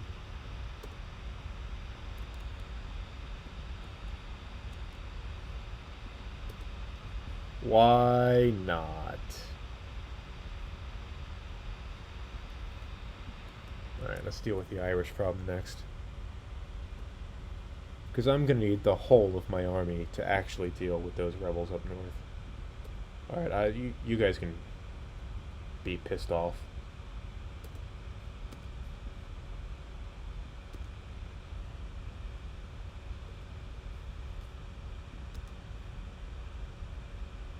Don't want to spend that admin power. I'm still behind.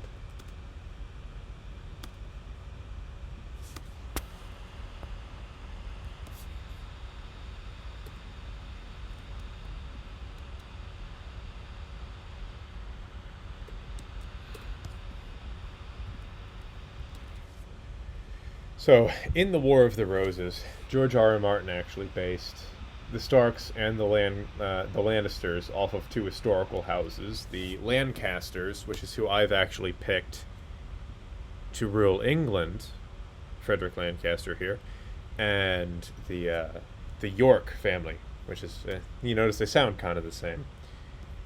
There was also of Margaret of Anjou up in there causing trouble.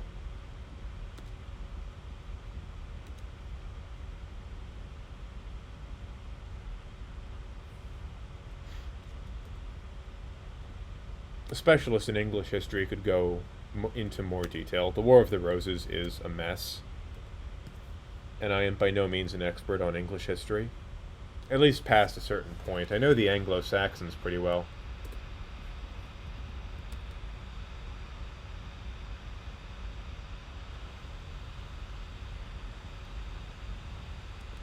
Alright, an actual win. That's nice.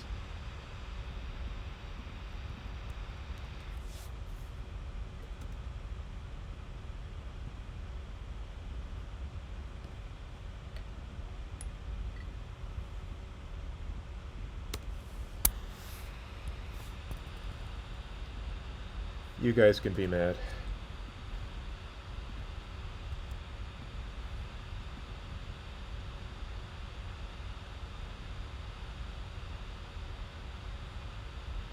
I'll take advisor costs. Diplo, Diplo. And support populists. Army's not that professional to begin with, and army power. That's fine.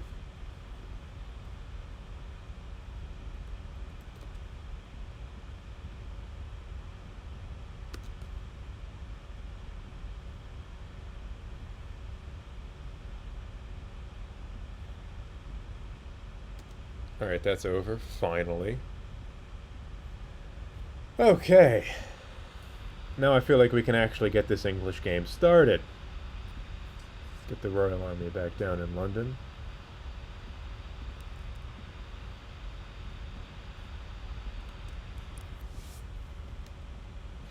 Alright, what do we want here? Well, that gives us stability, so I'll take that. Henry York as our heir, I believe. Henry Tudor. Okay, that's the rise of the Tudor dynasty.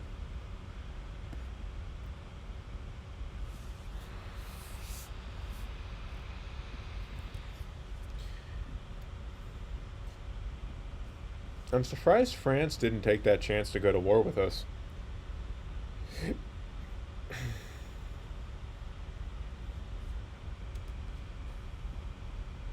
Alright, at the very least I can start paying back my loans. Start recovering.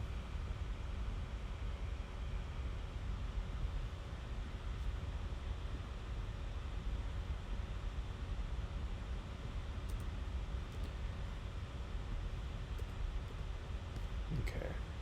And I can still make decent income while having level 2 advisors, which again is part of why England is so powerful, is that English Channel trade node.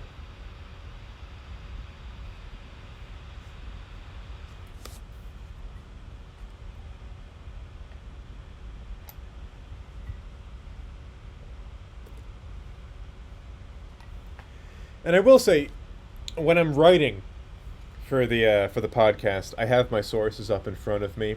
Everything I'm telling you now is off the cuff, so you can take some of it with a grain of salt.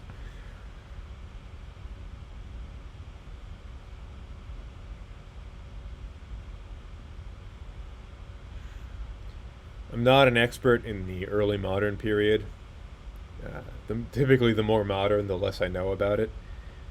World War II is an exception there, but I tend to prefer the very old stuff.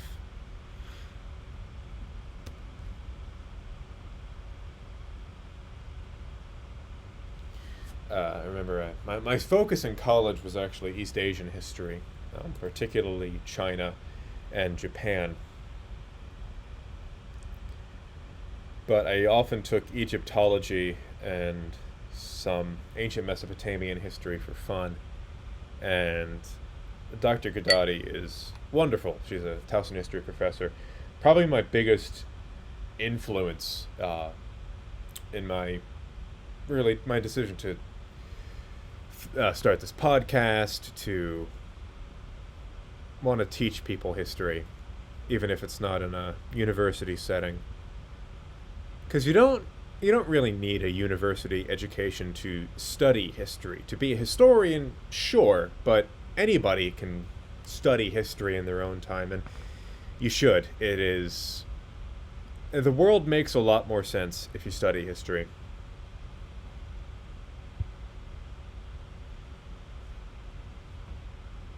And it also gives you a good sense of perspective. You realize that things have been worse in the past, and they got better. So, in all likelihood, if things are bad now, which, by and large they are, they'll probably be better in the future.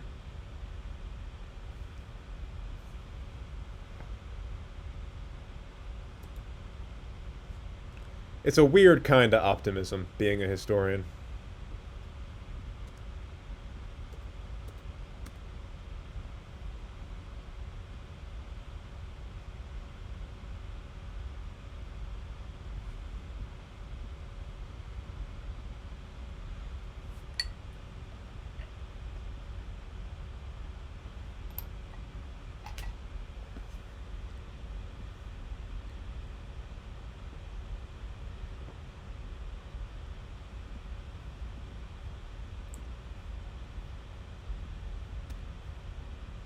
Let me take those church taxes. And I'll take that admin power, thank you. RNGesus might have decided he likes me now.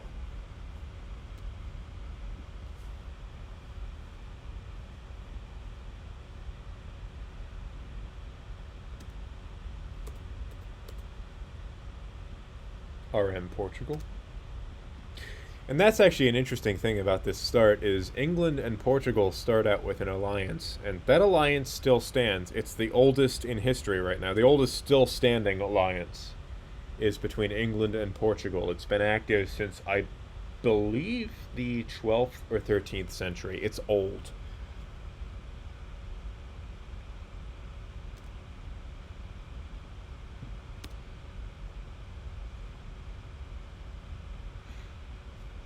Still recovering manpower. That is one thing about EU4, is that it takes a very long time to recover manpower if you deplete it, at least in the early game.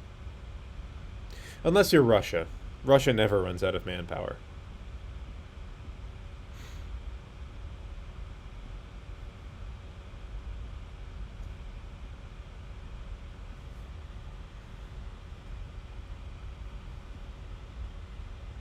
Which that was kind of Russia's military standpoint for a lot of its history is,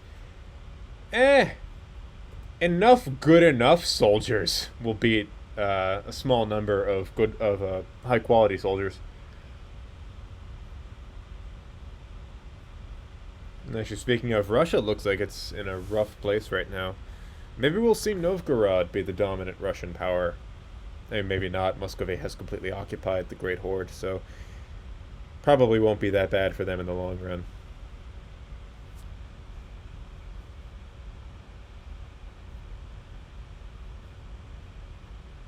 Yeah, there we go. Looks like they're fighting back. Russia's another fun one in this game.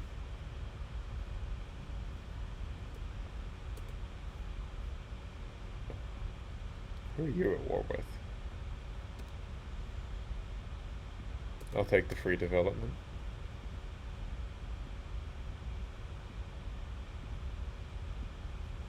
I am very behind on Renaissance too.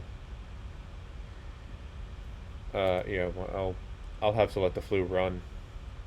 I need the admin power. I'm so far behind.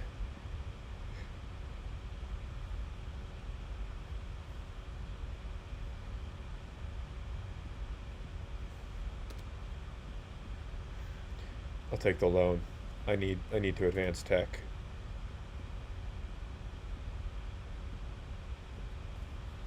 There we go.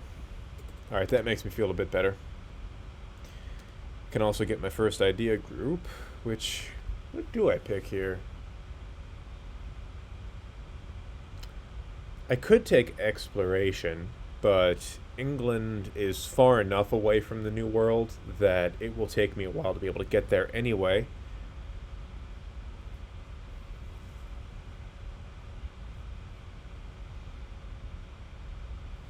I think I'll take innovative. That's almost as useful for England as it is for France.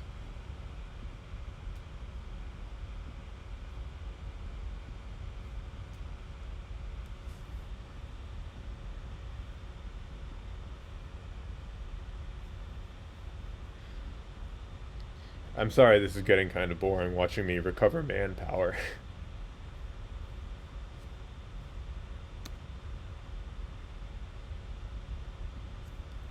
Yeah, I can take that prestige hit.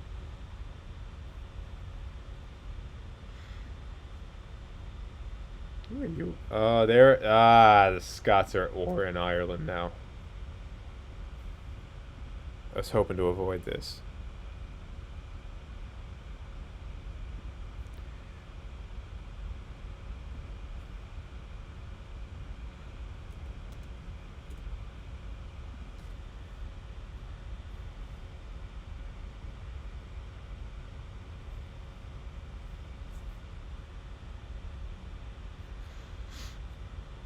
Alright, looks like I'm almost done to restoring my manpower, so I'm not going to help the Scots here.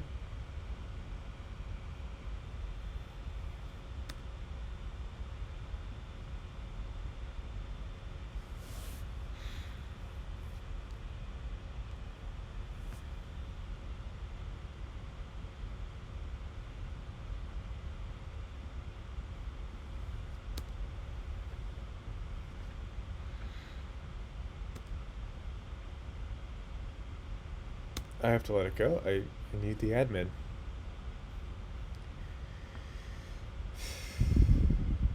Alright, this France is starting to look kind of scary. They are really quickly integrating their people.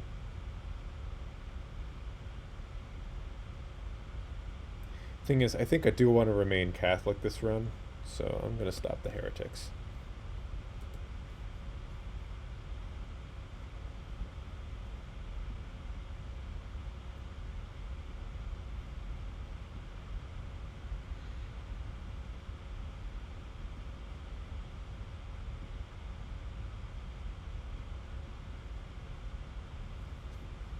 Almost there. 4,000 men left. And then I can go back to war and start conquering stuff.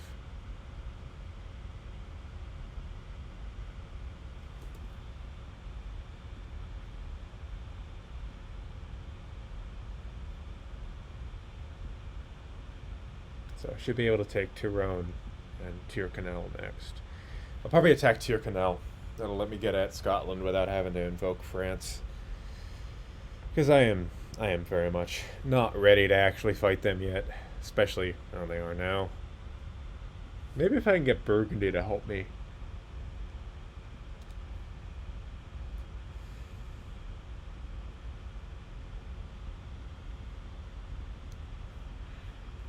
That's fine with me. Take that mercantilism. Damn, I wish. Well, I wouldn't get her. She's better than my king right now.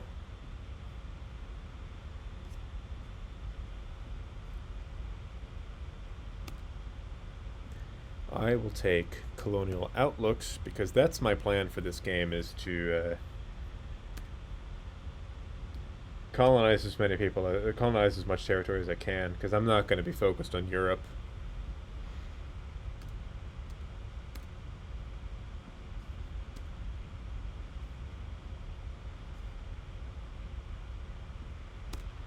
Can repay a loan. I'll pay the bigger one.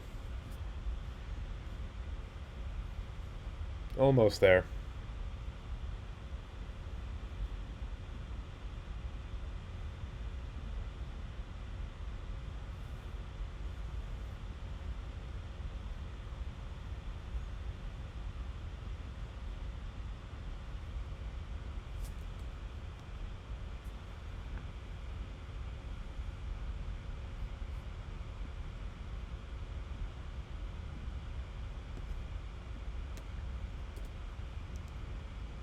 I always love a good story.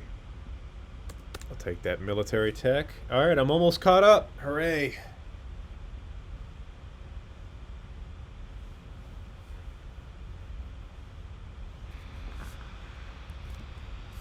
You guys can stop training too. And once you're ready to fight, we can continue our conquest of Ireland. We can take more money out of Scotland to finish paying back our loans. And then we ought to be sitting pretty for this England game.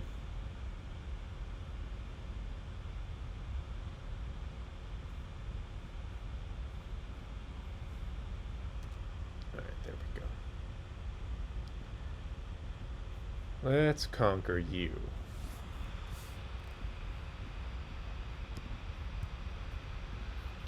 Get the Royal Navy out there, bombard their capital. Because really, as England, once you've taken care of the British Isles, this game gets pretty easy. Because your position becomes unassailable. There's not much anyone can do against you once you have the British Isles, as long as you maintain naval power. And the French, I've never seen the French build up like a particularly strong navy in this game.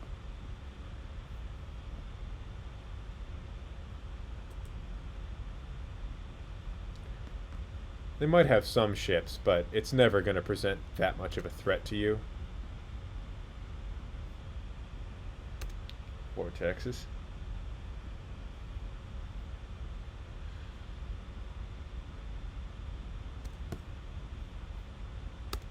And I'll go back to blockading Lothian.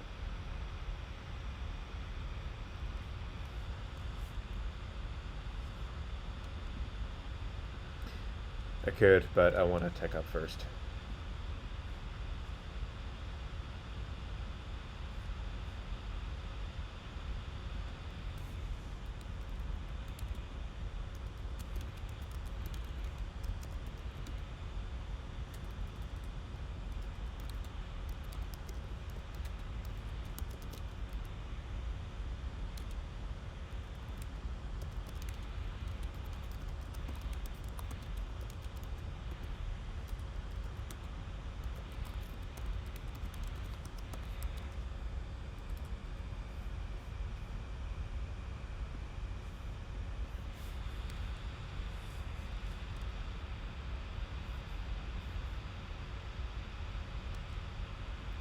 Yeah, the main reason I'm not declaring war on Scotland to vassalize them is it would drag France into this. And again, I like the extra money coming in from my lands in France, and I would lose that because, especially after the French have integrated so many of their vassals.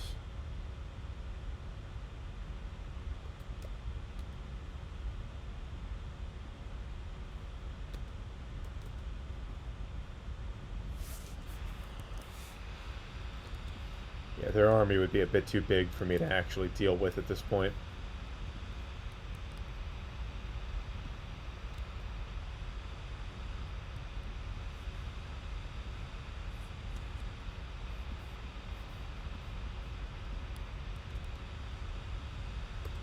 Also, I apologize if it takes me for a little while to get back to you in the chat. I'm currently dealing with a single monitor setup. I am working to get a double monitor, but I've never done this before, so I'm learning.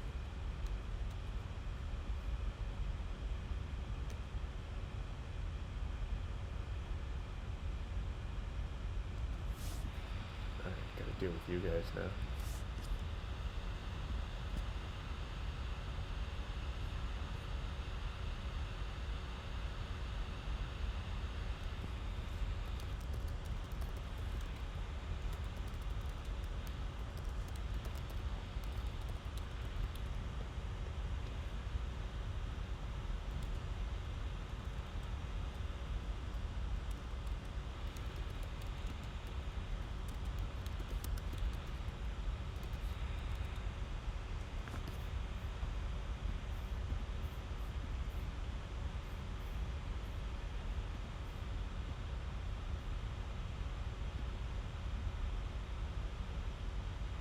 Okay, gotta finish this war first.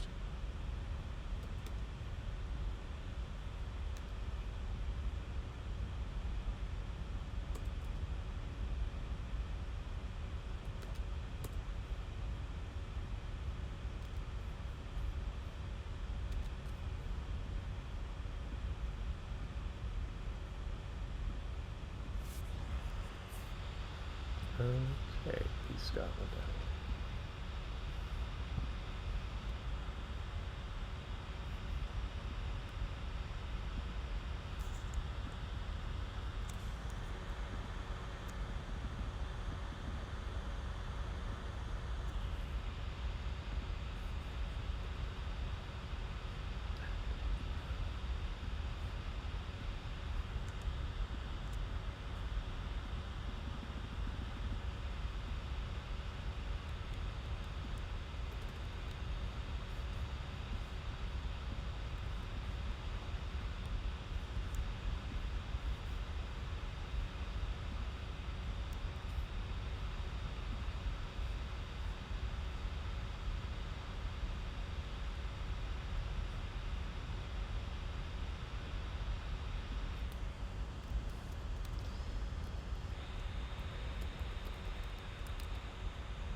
Okay, things get easier from here.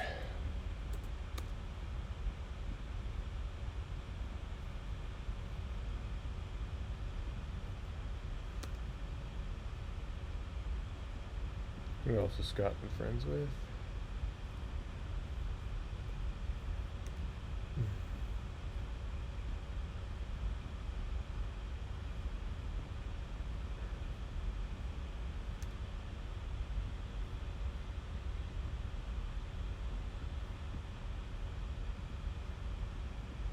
So do that and pay the last one off. Alright, loan free.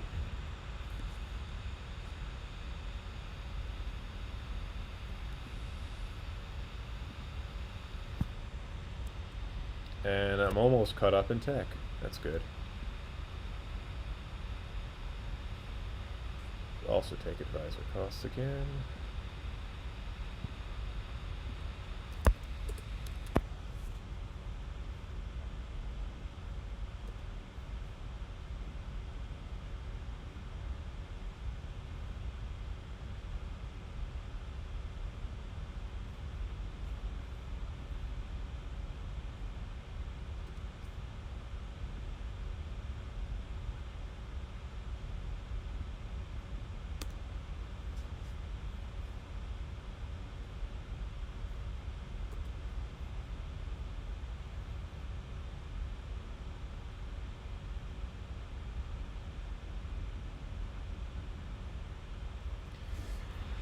Okay, once I've got those cord and my manpower's back up, I am gonna go back to my conquest of Ireland.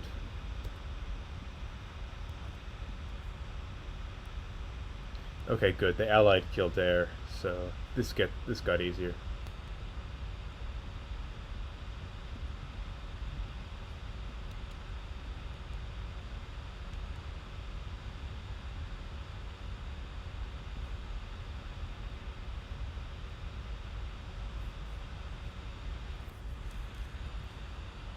Stop training.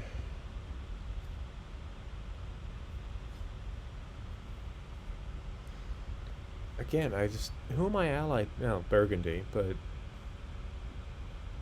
surprised France isn't being more aggressive.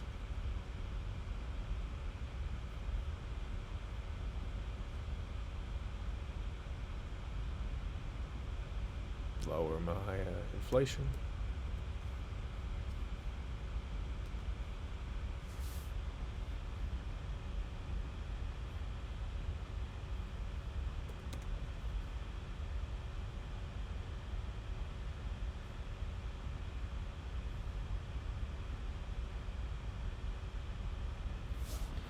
Alright, I should be able to take over most of Ireland in one go now.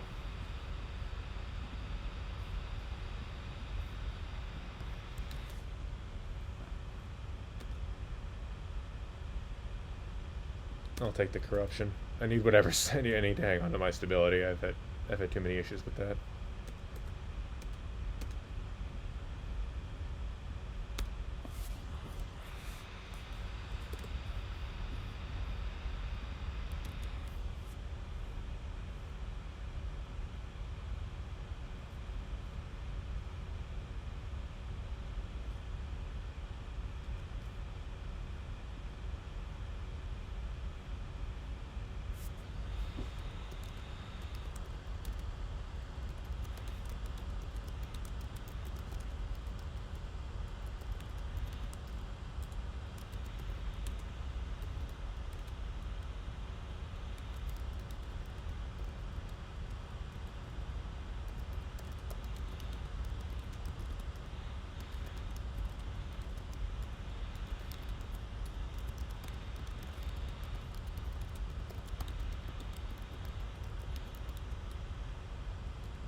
Okay, making progress. There we go. I hate it when they do this. Just expand everywhere.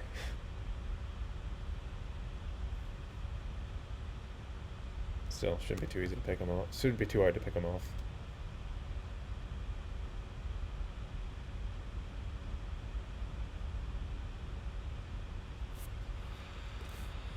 Alright.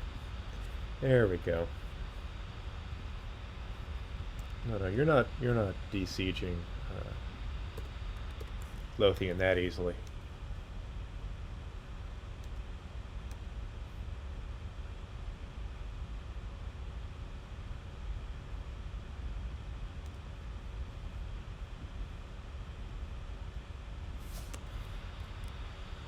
There we go.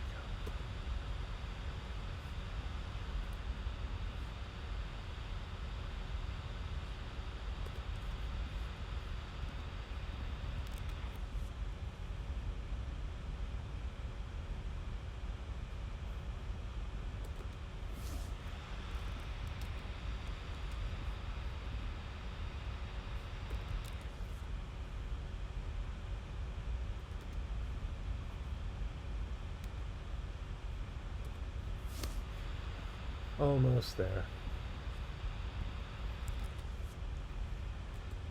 What I've really got to get France to revoke their guarantee of Scotland. Or at least hope they ally another Irish minor. That should keep those guys stuck up there while I deal with these Lollards.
Alright, easy enough. Now for the islands.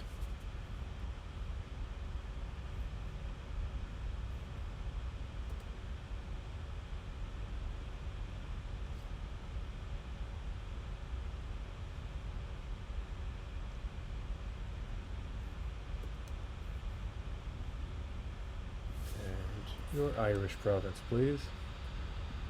Turn you over to my vassal.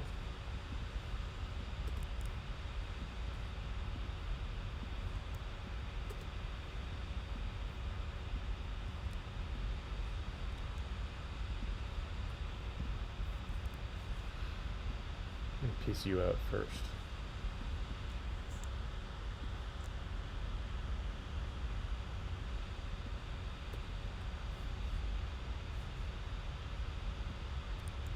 And then piece out Scotland.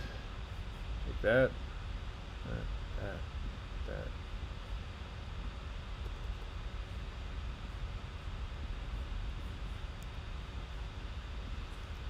And then Kildare.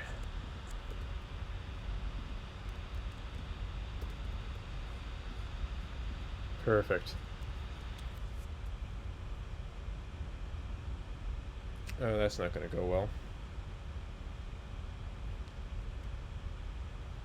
Uh, yeah, I'm not getting involved in that, Burgundy. Sorry.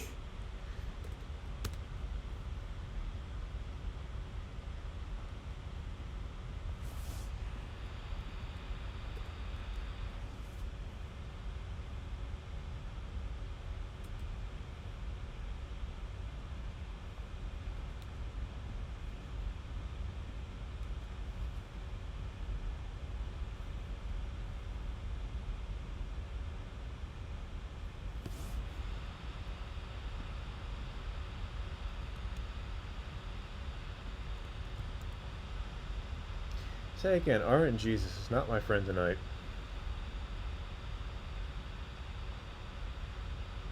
These are some tough rebels.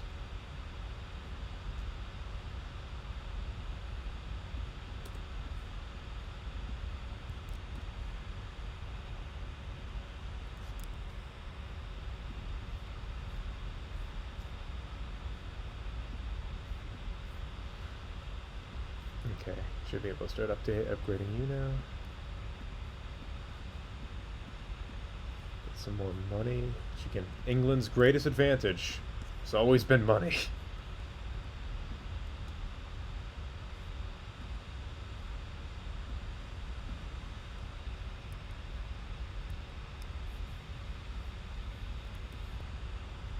Okay, they're almost Scotland's problem now. Alright, that's better. Take that. Let me get production.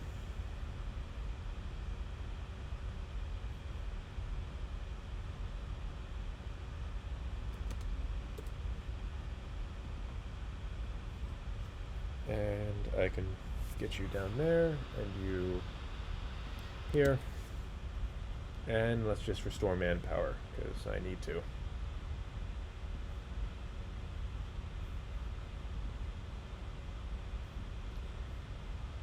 Who are you allied to? Alright, I can probably eat up more of Scotland doing that.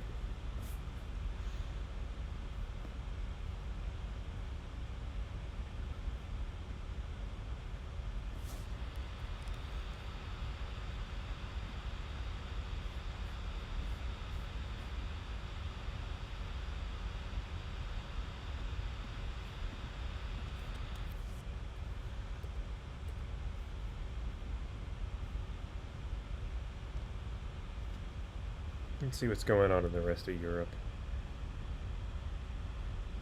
Bosnia, of all things. Must be a war with Hungary. Yep.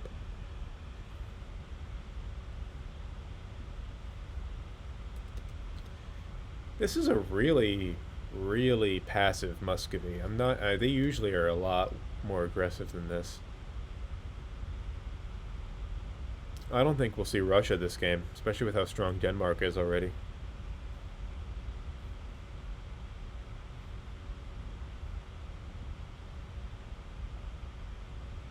Who are you at war with?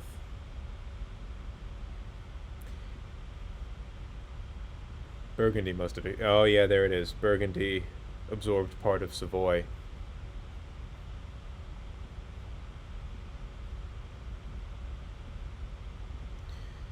Aggressive expansion is a pain.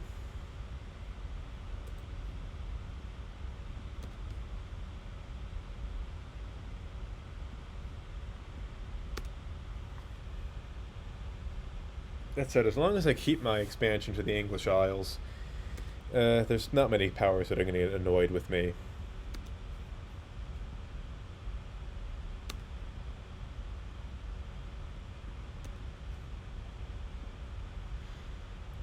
Yeah, they can be mad.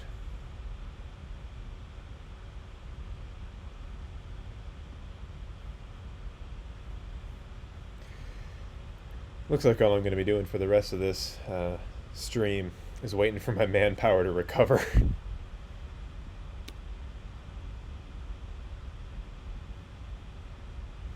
He should help deal with the Lollards. And, well, and all these separatists, but...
So a bit like France, I mean, historically, once England had they had the British Isles united. There wasn't a whole lot it wasn't capable of doing.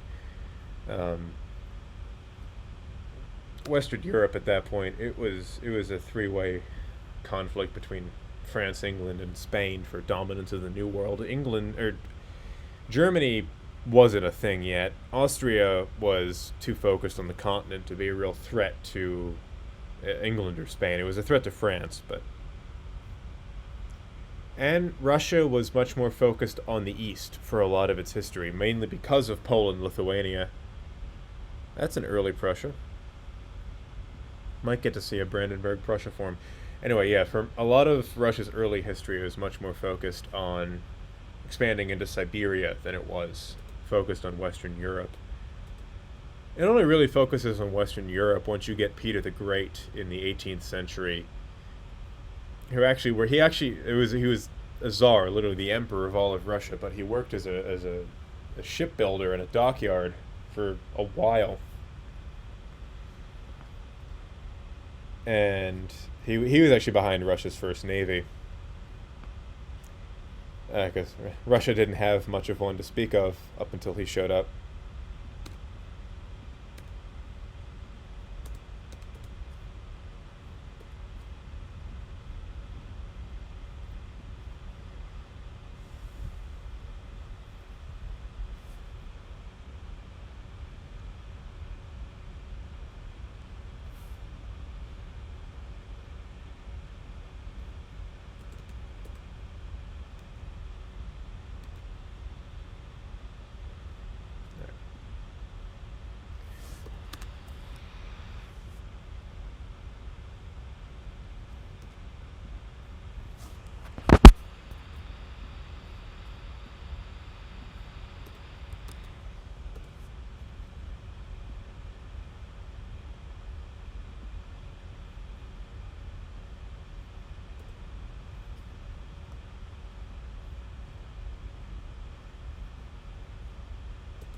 Once I've dealt with all of Scotland's Irish allies, which really is down to Munster at this point, I will probably have to go to war with them directly, which will drag France in.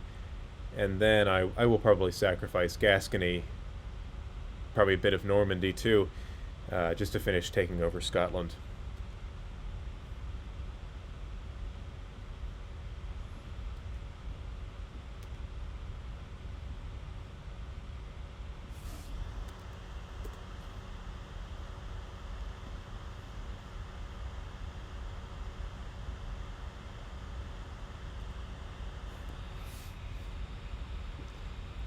That he did. Peter the Great did actually. A lot of those early Russian ships look a lot like Dutch ships of their day.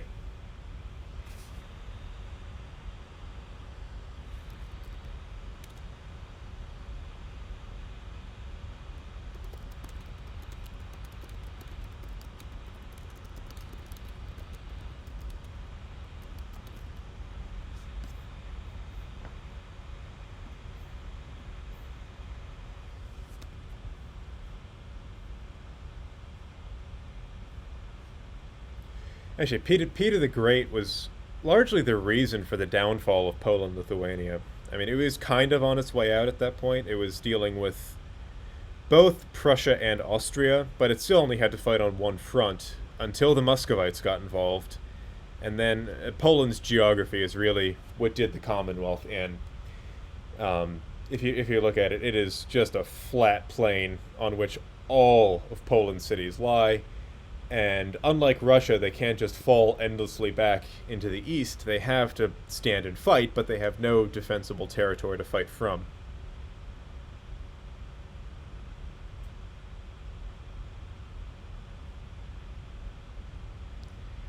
And it's Poland during World War II had the exact same problem.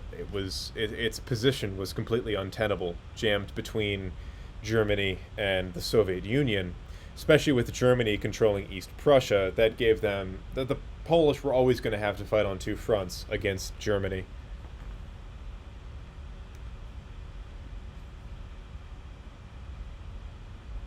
And then a third front against Russia. There was no way that that version of Poland could survive.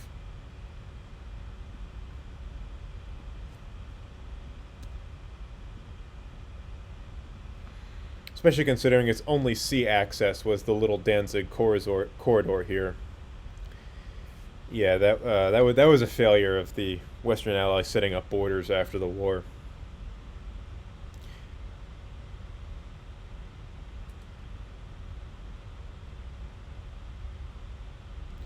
That said, Stalin is the reason for modern Poland's population setup, because most of this region was all German after World War II. Stalin moved those Germans into East Germany and moved Poles from Belarus into, well, what was Eastern Germany and Prussia.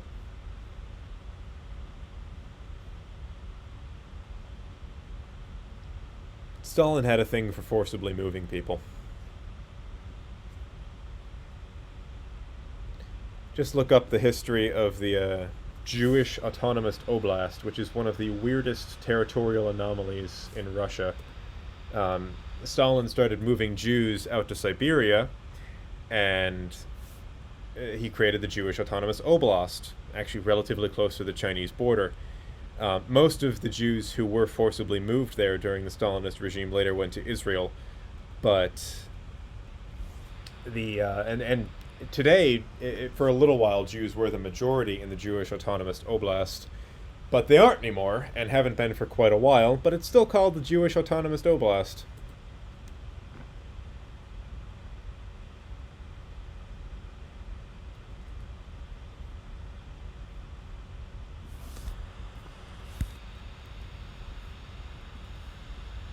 See, he also moved so many Russians into Kazakhstan that Kazakhs became a minority in their own country.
Yeah, the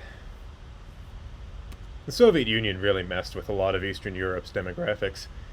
For example, Kaliningrad used to be Königsberg, used to be almost entirely German, but now it's mostly Russian, because, again, Stalin really liked, well, Stalin was a fan of horrible, horrible behavior, and he liked moving people around, deporting people.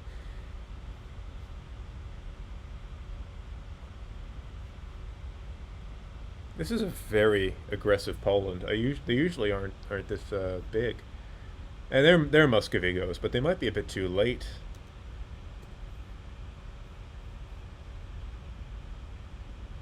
All right, there we go, all caught up. And what to take next? I'll take exploration. Can probably start getting those now.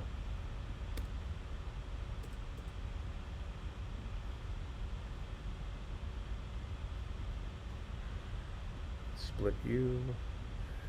Iron Explorer.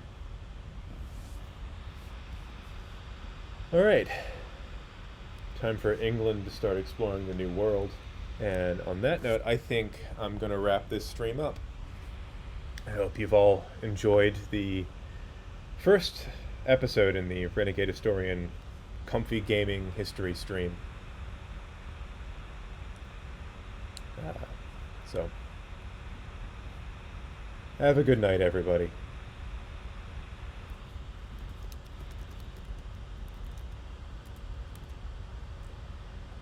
And I will see you next Sunday for the continuation of this England game.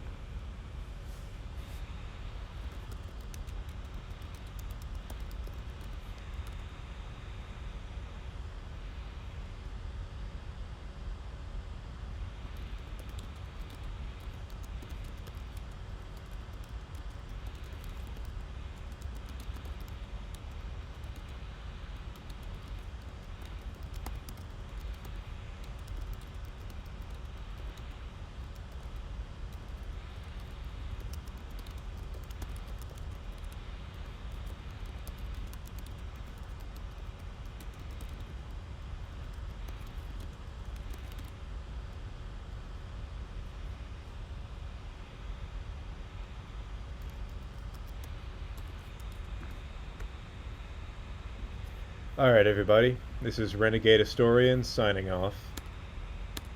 Have a great night. I'll save this.